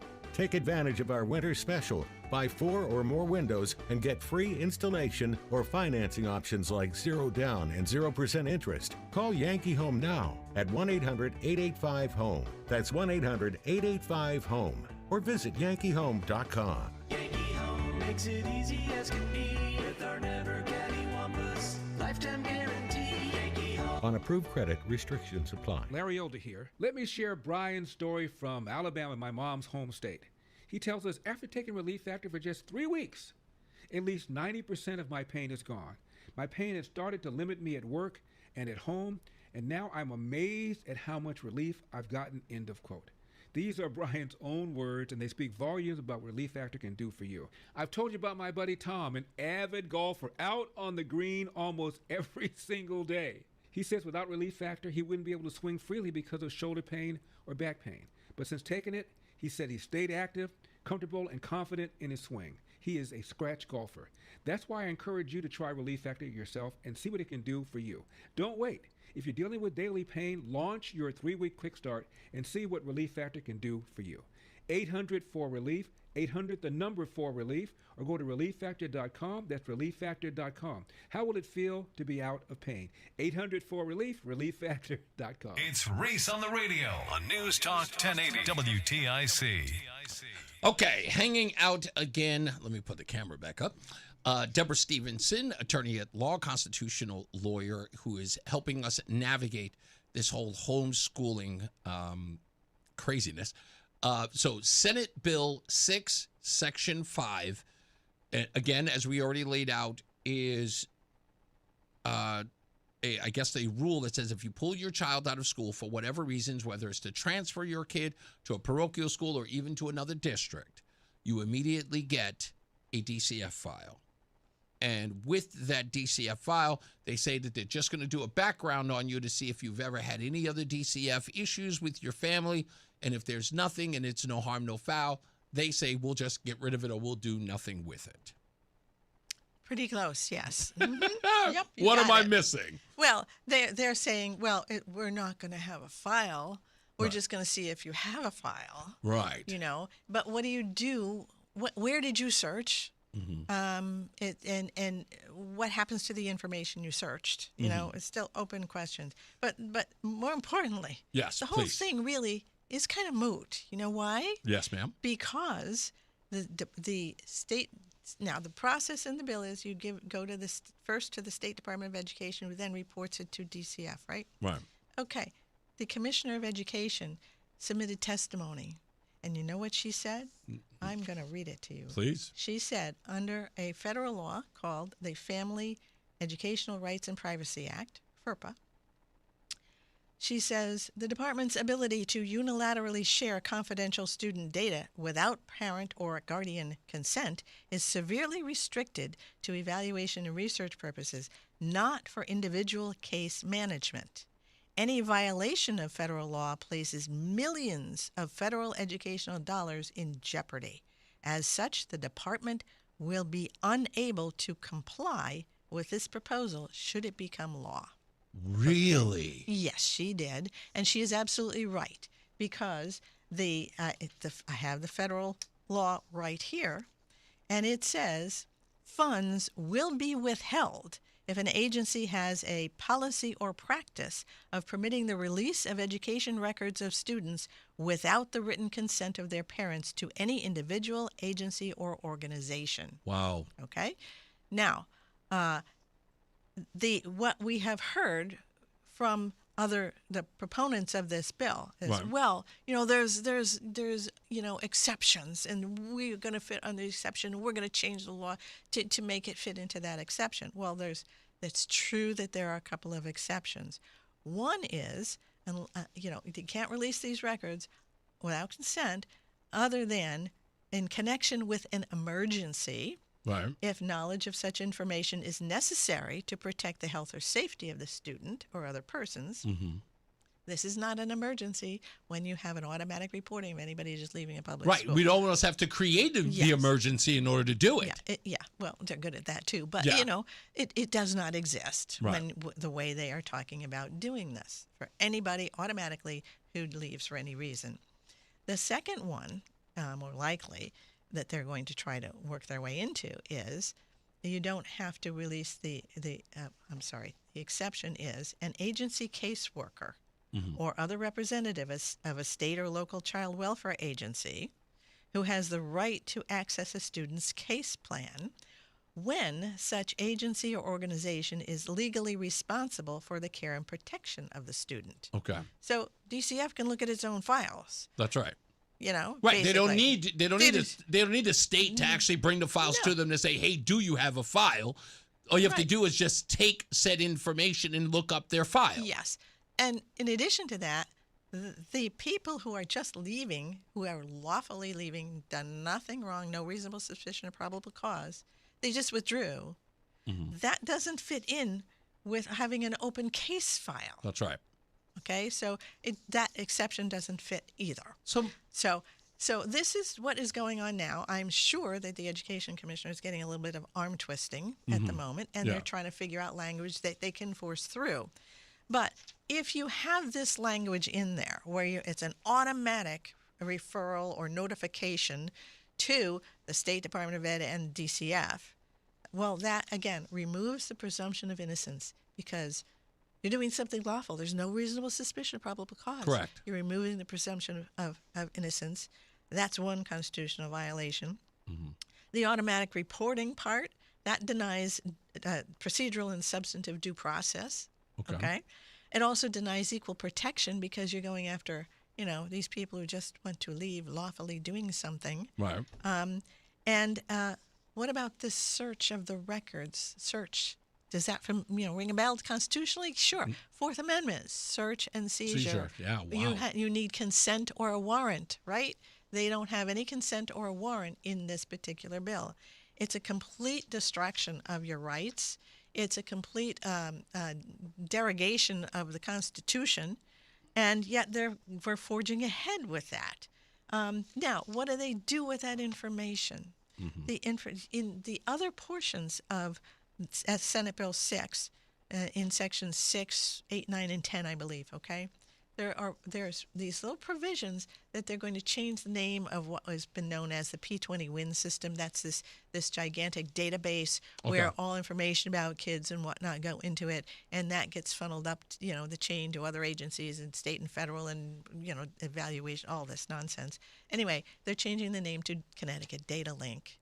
But what about this provision that you were going to search the records, okay, and this information, again, retention of state records. Right. Does this information about this family or multiple families who have withdrawn from a public school lawfully, does that go into the database? Is that what they really want? Do they want this all homeschooled into a large database so they can search it and track you? Okay?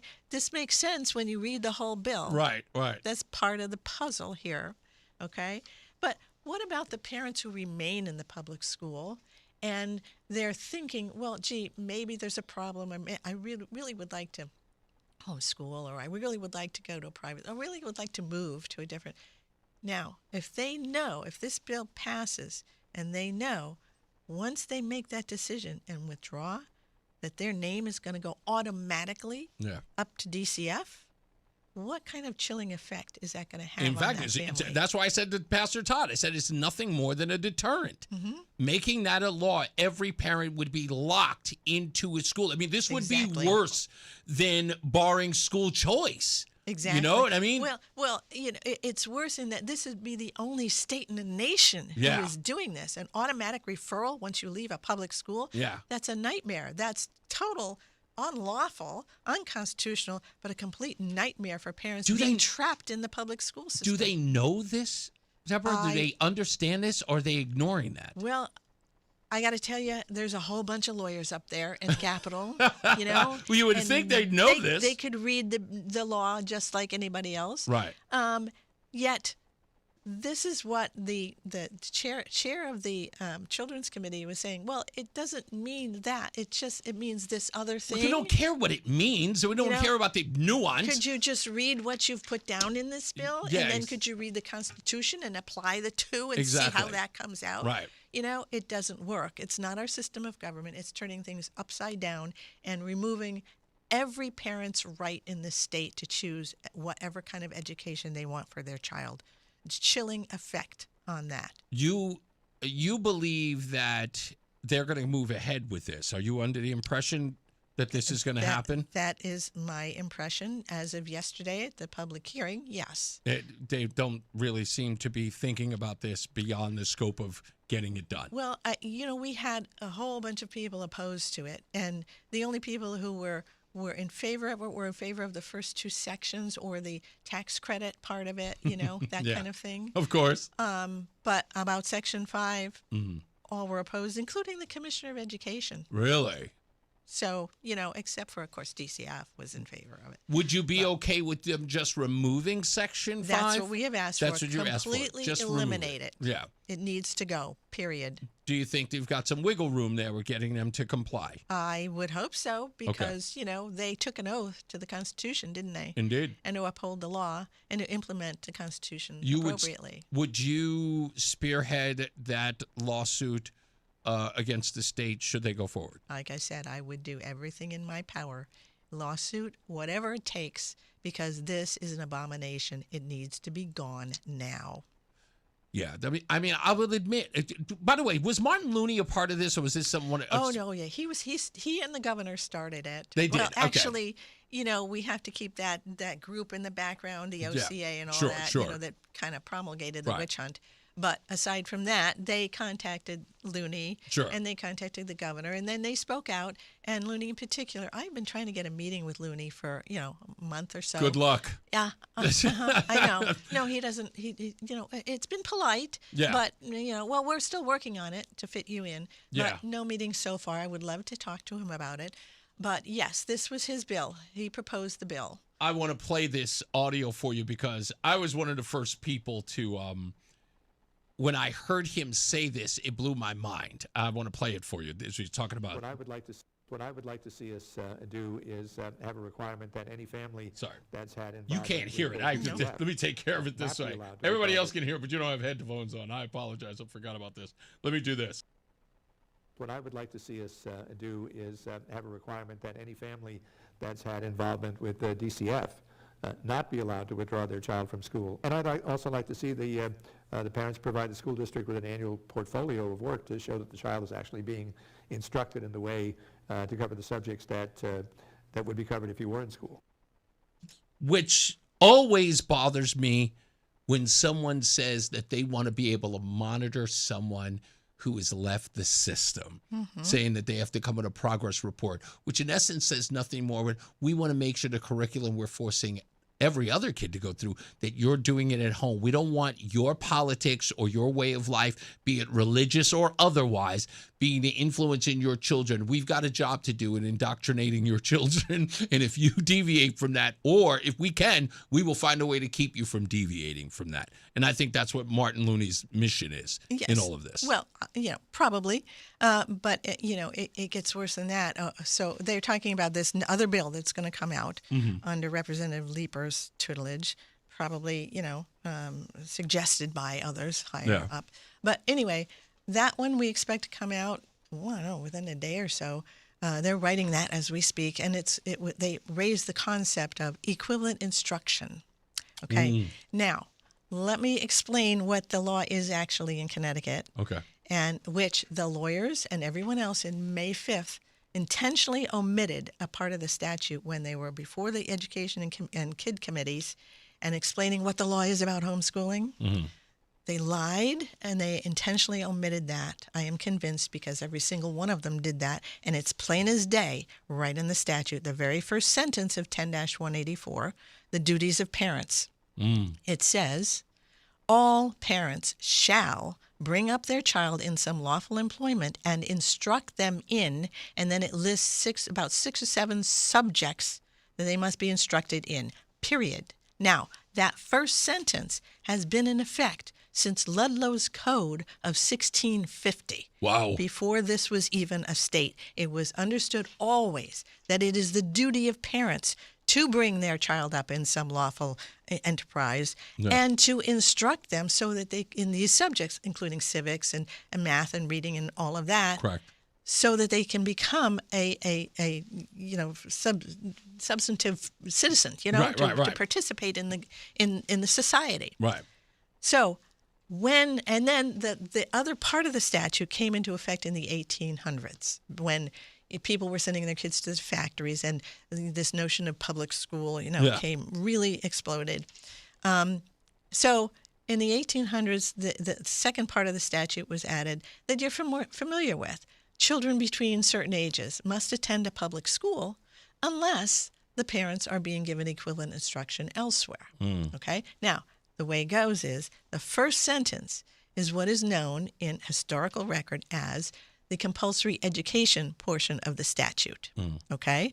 In other words, all children should be educated. By whom? By their parents. Wow. Okay? The second part in the 1800s, parents weren't doing that, sending the kids to factories. Then you have compulsory attendance law that if you're not doing your job as a parent and educating your own child, then you must send a child to a public school unless you can show that even though you're not doing, your own duty and you're not sending in public school, unless that the parent can show the child is being given equivalent instruction elsewhere. Where would elsewhere be? You're not doing it by yourself, not in a public school, a private school. Right? That's the way the statute is laid out. That's a historical record. But when they sat there May 5th, the attorneys for the Education Department, for DCF, they just skimmed over sentence number 1. Wow. They ignored it completely. Went straight to sentence number 2 and said, this is the law on homeschooling. You have to attend a public school or show equivalent instruction. Equivalent to what?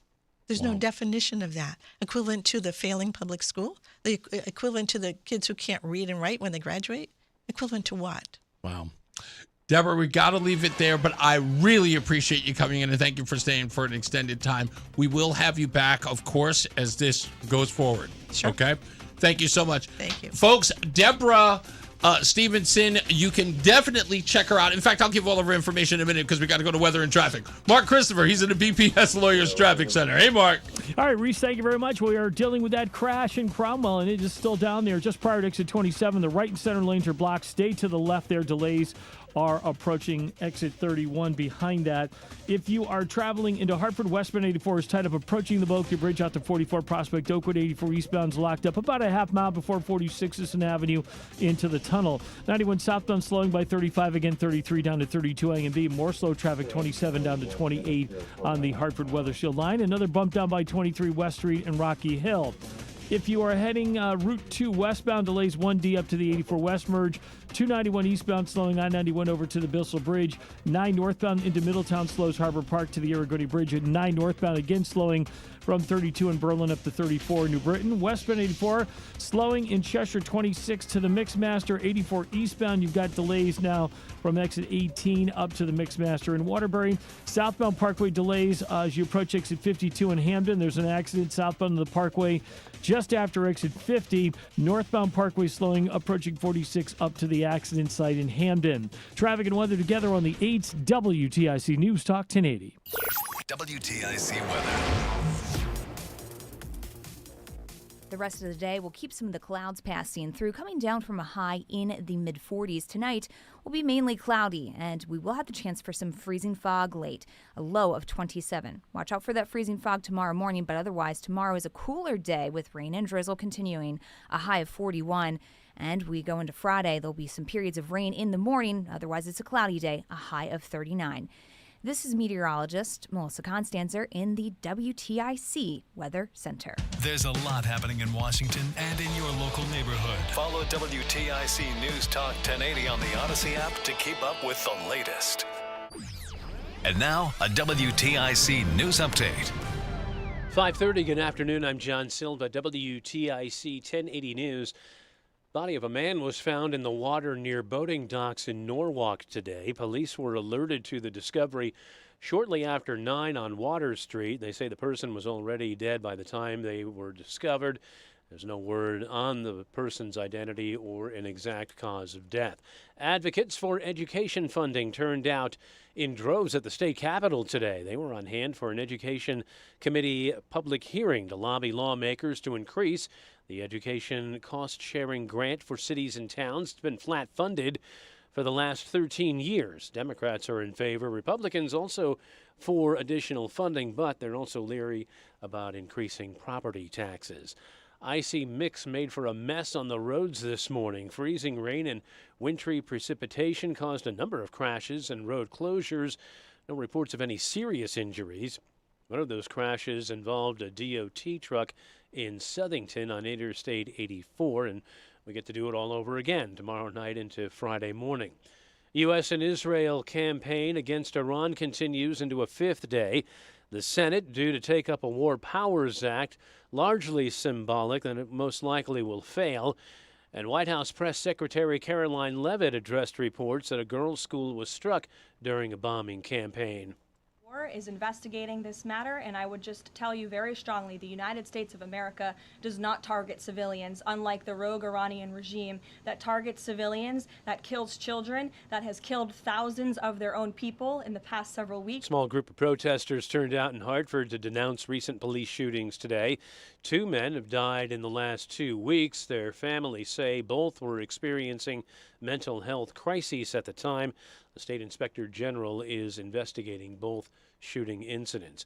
And a carpenters union is protesting the company that owns the beleaguered concierge apartment complex in Rocky Hill. The North Atlantic States Regional Council of Carpenters is ticked off at the company for what it says were violations of rules in bringing in contractors to fix the myriad problems that led to the condemnation of some buildings, forcing some of the tenants to leave. Wall Street, the Dow picked up 238 points today. The Nasdaq gained 290 and the S&P was up 52. I'm John Silva, WTIC 1080 News. If you owe back taxes, listen carefully to rule number 1. Never go up against the IRS alone. They're cracking down, freezing bank accounts, garnishing paychecks, canceling passports. Even your home or business could be at risk. But here's what they don't tell you. The IRS has powerful tax relief programs that could save you thousands if you qualify. That's why smart people call Optima Tax Relief, America's #1 tax resolution firm. Nobody knows these programs like the experts at Optima. Their team of tax attorneys and licensed professionals have resolved over $2 billion in tax debt for people just like you. The IRS is not stopping, so don't wait. And don't take them on alone. For tax help you need, for tax help you can trust, call Optima today for a free consultation. Call 800-354-2840. 800-354-2840. 800-354-2840. Optima Tax Relief. Some restrictions apply. For complete details, please visit OptimaTaxRelief.com. Carpal tunnel syndrome, heart failure that doesn't improve with common medicines. These are some signs and symptoms associated with ATTR-CM, or the cardiomyopathy of ATTR amyloidosis, a serious heart condition with symptoms that get worse over time. Amvuttra, vutrisiran, is a prescription medicine given by a healthcare provider that treats ATTR-CM in adults to reduce heart-related death, hospital stays, and urgent visits. In a clinical study, Amvuttra was proven to help people live longer and have fewer heart-related hospital stays and urgent visits over 3 years compared to placebo. Amvuttra lowers the amount of vitamin A in your blood, which can affect vision. Other side effects include pain in the arms or legs, pain in the joints, and shortness of breath. These are not all the possible side effects of Amvuttra. For prescribing information, call 1-833-256-2748 or learn more at amvuttra.com. Ask your doctor about Amvuttra for ATTR-CM. The Odyssey app lets you jump back to the moments you missed from WTIC News Talk 1080. Download the free Odyssey app, search WTIC News Talk 1080, and tap earlier today to get started. My wife is here, and you may have seen her if you were watching on the screen. She was behind me waving like a lunatic, trying to get in, not realizing that I was on the air in the middle of an interview with Deborah. But she is here, and she's hanging out. How are you, sweetheart? You okay? Yeah, you having a hot flash? Yeah. That's people say you're going to have to deal with that for years. Yeah, but you notice the beauty about you having hot flashes? You know what the beauty is? We don't have to pay for heat. That's what, we don't have to turn up the thermostat. You can just warm up the place. That's going to be an amazing thing. I'm just telling you. It's the best part. It's the best part. It's never cold. It's never cold. Are you going to jump on the microphone? We've only got a minute. Well, can you do me a favor before you jump? Let me get rid of, I had Deborah's, what do you call it, thing here, her scroll. Let me get rid of that so I can throw you on the screen so it doesn't say Roseanne on the guest thing. Okay, there you are. Excuse me. So how you doing? You still hot and bothered, so to speak? I need some headphones though. You don't need headphones. You're fine. You're okay. Don't worry. We're not taking any phone calls, so you're good to go. You were out running errands and getting stuff done. Yeah, I'm really excited. I'm looking forward to tonight. Yeah, I'm good. So am I. Even if no one shows up, it'll just be me and you, and we'll just talk. So it'll be like us at home, but somewhere else. But just somewhere else. Yeah, tonight at 8:30. What are we doing for dinner? I made you a stuffed pepper. It's currently in the oven at home. So. A stuffed pepper. Mm-hmm. That's all right. We get to go home immediately after. I can eat dinner and then go to our meeting. That's amazing. Oh, is that why I'm here? Okay. No. Yeah, you're here to pick me up because you had the car. Well, I've got everything in the car. I thought we were just going to go straight over. But no, it's perfect. Then you can eat the pepper and, yeah. Wait a minute. You have the stuffed pepper in the car? No. Is at home? Everything in the car. Your stuffed pepper is at home, yes. Yes, okay. I was going to pack the pepper, but then, my name's Peter. I was going to pack the pepper, but all I had was a bowl. I know how much you hate eating out of a bowl, and then I have to bring utensils, and I was like, it's not going to be. Do you know why I don't like eating out of a bowl? Because you're a grown man? Yes, because children eat out of a bowl. I eat out of a bowl. I know, but it just seems so, eating out of a plate seems adult. I'm going to start serving you cereal on a plate. You have to make it difficult, don't you? It's always a thing. I know, it's what you do. Soup, I'll bring it to you on a plate, slosh it over to you. You would do that. You would do that. Anyway, we're gonna wrap up the show, I should say, in a little bit. And if you want to call in, 860-522-WTIC, 860-522-9842. Roseanne is here before we get out of here, and Mark Christopher is here. He's at the BPS Lawyers Traffic Center. Hey, Mark. Stuffed pepper. Yeah, stuffed pepper. Oh, you're lucky. That sounds really good. I don't know what it's stuffed with yet. Oh, what is it good. stuffed with? That's a good point. What is it stuffed What's it stuffed with? Well, I bought it at the store. You know where Asian Carl works? Ugh. Yeah. So it's got something froofy in it. That's much I know. It's meat and rice and, It's froofy. That's good. Is that regular rice or rice dust? We call that couscous. It's like rice dirt. Regular rice. I would have said regular quinoa rice? or couscous. Okay. It's rice. We'll call that I think rice. you're going to like it. Nah, we'll see. No, it's going to be good. You have more faith than I, sir. If you're heading into Hartford right now, southbound 91 delays 33 down to 32 A and B, and again 27 down to exit 28. If you're traveling westbound, 84 delays approaching the Bulkley Bridge in East Hartford out to exit 45 Flatbush. 84 eastbound slows 46 Sisson Avenue into the tunnel. 291 eastbound's tight off of I-91 over to the Bissell Bridge. 2 westbound slowing 1D up to the 84 West merge. Good news in Crumble, that accident 9 southbound just prior to 27 has cleared. Delays are easing out quickly. 9 northbound slows 32 in Berlin up to 34 in New Britain. If you're heading on the westbound side of 84, you've got slow traffic 26 in Cheshire up to exit 23. 84 eastbound slowing 18 to the Mixmaster.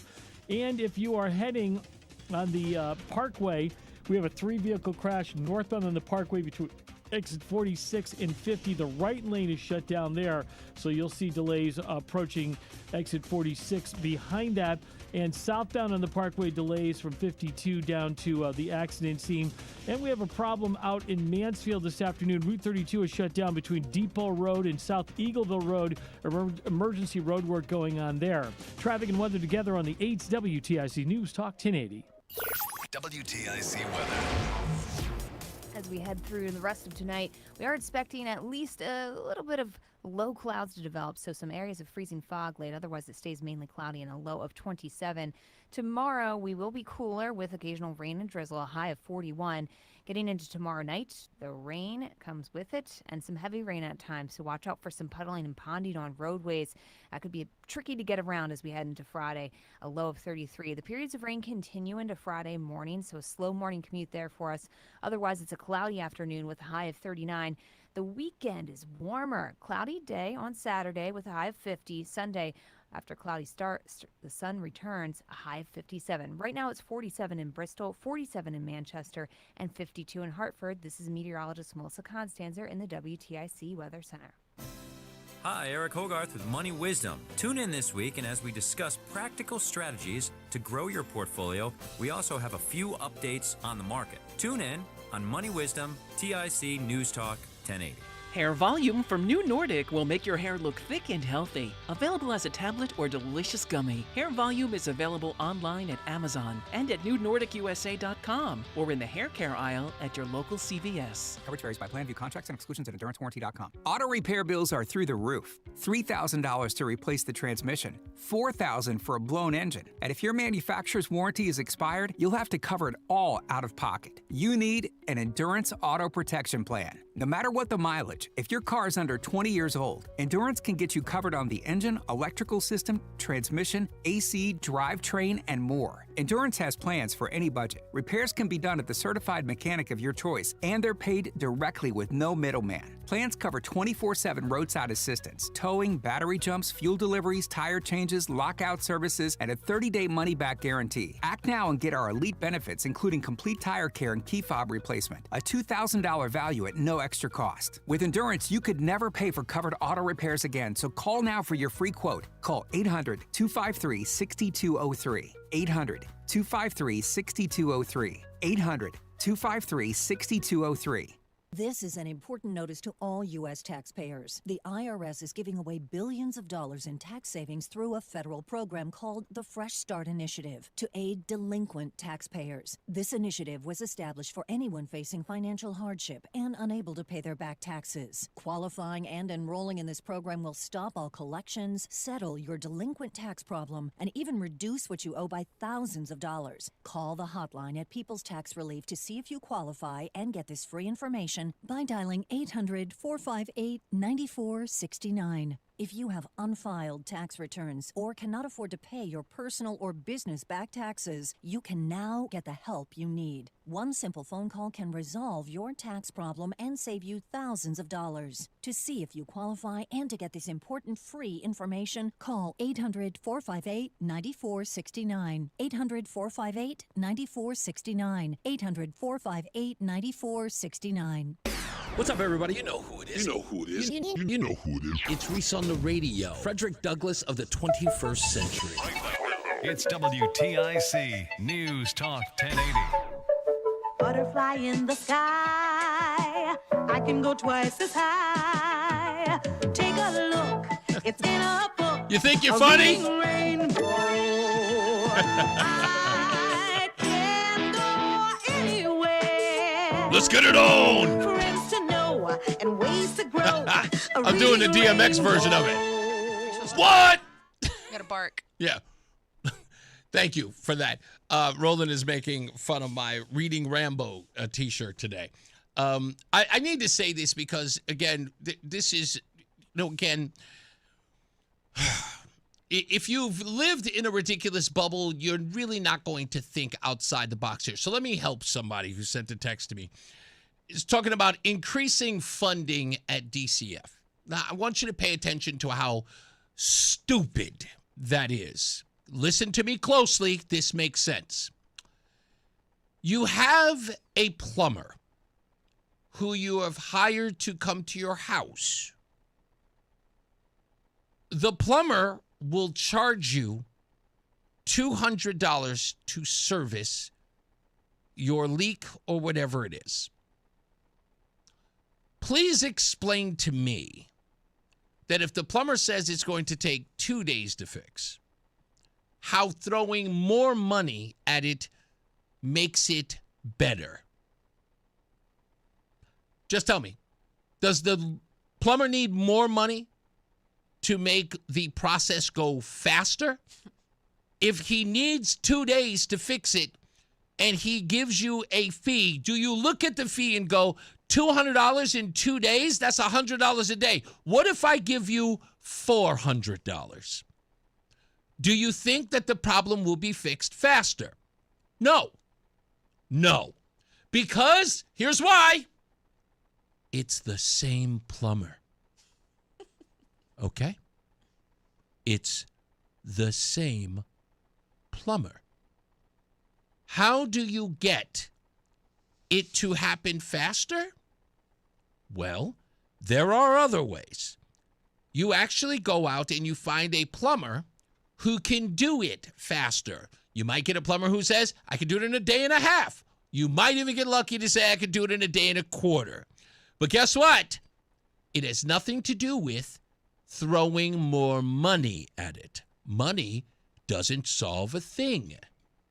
Experience does. That is how you improve. Now, I've got 1,300 DCF employees, okay? If they are dummies, it doesn't matter how much money I give them. By the way, if I give DCF more money to increase their employees by another 500, guess what happens? I have 1,700 dummies. You want to know why? Because I have the new 500 getting taught by the 1,300 stupid people. That is not how you improve things.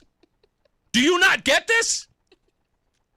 Like, what is it that I have to explain to people to understand this stupid idea that the news media and your politicians have told you every day? We just need more money and more resources. No, we don't. We need to remove the dum-dums and get people who can do the job. That's how I get stuff done. If I'm working with somebody, I'm not going to employ them and say, you know what? I have one inept employee. You know what would make it better? Get another employee and have him trained by the moron. I wish you people understood how this thing, I wish I didn't have to deal with so many stupid people. Goodness gracious, you're grown folks. Stop repeating the dumbest of talking points. What we need is more resources. We need more money. No, we don't. We need to get rid of the bad chowder. Okay? That's all. Get rid of them. And get people who can do the job. Okay? That's how it's done. It's not a money issue. I understand how people have taught you to think. Okay? But I'm here to help you out. There are 1,300 people who are there, and I hate hearing this stupid thing. Josh did it yesterday with all. There were 1,300 well-respected and good workers there. Really? How many people have to die before we realize that the whole thing is a mess? How many kids have to die? Huh? How many runaways have they solved? Huh? None. Right? How many truants have we gotten back in school? No, nothing? Right. So please stop telling me to throw more money at a dummy. That's not how it works. Okay? We have to deal with the root cause, and that is if they suck, get rid of them. Okay? And you have to stop. It's like, well, these people are going to lose their jobs. You don't know them. You've never met any of them. What do you care? People lose their jobs all the time. What do you care? Are you trying to be compassionate? Nobody cares about your compassion. How about the true compassion? You care more about the person who's doing the job badly than the people they're doing the job badly for? Which do you care about? Huh? It's like the old Batman, the Adam West thing, where, they give the damsel in distress or Robin to Batman and go, "You can only save one, Batman. Will you save the damsel in distress or save the boy wonder?" And guess what you keep picking? Boy wonder. Because the damsel in distress can die. Robin already knows the job. When Batman enlists Robin into his, Cape Crusading, he simply says to Robin, "Look, Robin, you could die. We've got people shooting at us, and I've got a utility belt. I didn't really prepare." Robin, you do understand if you put on those tights and you run through the street with me in the Batmobile, you could possibly lose your life. But the job is to save the damsel in distress, right? Do you not get that? Do you not get it? So if DCF loses their job to save some kids, that's a good thing. To the phones we go. I'm going to take Betty first. How we doing, Betty? No. Betty, we can't take you first? No. I just, because other people have really important things to say. Wow. This is Betty from West Hartford. Wow. I'm going to click off. Why? My kid is out because I'm making dinner. I've worked all day, and Roseanne, you're going to hang in there. I'm going to click off. You don't have to close out with me. No, I'm not closing out with you. I put you in first. No, I'm getting out. I thought you were going to be jammed for time. I just listened. I was whirling and twirling as I always do and saying, go, go, go. And what you did with that homeschooling lawyer, yeah. Wow. Kick back. I have to clock you off, okay? I really do. But I think you're awesome. Thank you. I don't do emails and texts and pods. It's really hard for me. I'm a dinosaur woman, but I believe in what you do. You really are so good. And when Trump won, yay, I was there, and I saw your wonderful guy, who's very quiet, has a great voice. I gave him a pumpkin. And you don't remember, man. You gave me my T-shirt finally. I did. To be on the air. Look at the time I'm taking. Time is important. But we are so blessed to have you. Thank you. And, I'm putting on my utility bills. This is unfair tax. For my water bills, I'm saying, so do you have a report for that stuff you put in our thing? And I have to say, there was a wonderful harvesting machine on the MDC on, Route 4 in West Hartford, Farmington. It was so beautiful. And then you had a guy come who talked about that machine and how he could do it. But what did our state do? You were so good, and I wish Mark well. Yes, he has sent me a couple of text messages. He is doing great, and he is back on X in a limited capacity, but he doesn't call it anymore, but he's doing okay. Oh, and I don't do that kind of stuff. But that's okay. But you know what? Don't worry about it, Betty. What I will do is I will continue to give everybody updates with whatever it is Mark's doing. And I tell him every day that you guys are rooting for him. We are rooting for him. And is Mark from? I don't know if he's Hartford or East. He is from West Hartford. He's from West Hartford. No, not. There's another Mark, and he's awesome. He calls from Windsor area. He's a grandfather, and he tries so hard for his kids. So everyone has to wake up, and just as I have nothing to say, but I didn't think that I'd get. I was living in this. It's okay. It's okay. I'm going to grab a couple more, Betty. But thank you so much for calling, and thank you. One thing. Yes, West real Hartford quick. Did not allow the curriculum studies to be shown because I would go and get the reading list for my kid for his reading to me at home, even though he was in school. And at a certain time, and I don't know when, they closed that down. Isn't that amazing? Yeah, that is amazing. God bless you, kiddo. Thank you, Betty. I really appreciate you. Oh, see Roseanne. She's there. See here, Sue. Thank you, dear. Let me get Tony. He's in Rock Hill. How we doing? Rocky Hill. Hi, Tony. I want to comment on the person I was on earlier regarding the in-home schooling education. Yes, Deborah Stevenson. I'm totally against that. And if we're going to go that route and allow it, if you will, it's allowed now anyways. But anyways, we should have voucher system in this country. I'm sorry, we should have a what? We should have voucher system. Oh, yeah, okay. In this country, all right. And the fact of the matter is, taxpayers should be allowed to dictate control where their children go to school. Of course. I'll give you a case. Let me finish. I'll give you a case in point. Yeah, I don't, like, what do you know? What is it you don't get? What is it you don't get? I didn't realize it. I think I'm letting him do his thing. I'm having a conversation. Like, you don't get it. You don't get it. You don't have to be rude to me. I'm not rude to you.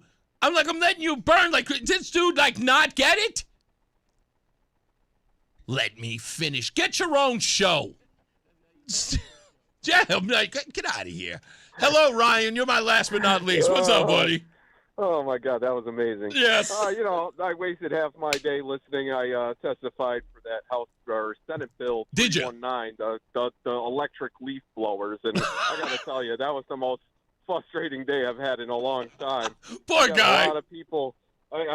We sit in two different worlds in Connecticut. You got people in Westport that clearly don't do their yard ever, and they just hire people.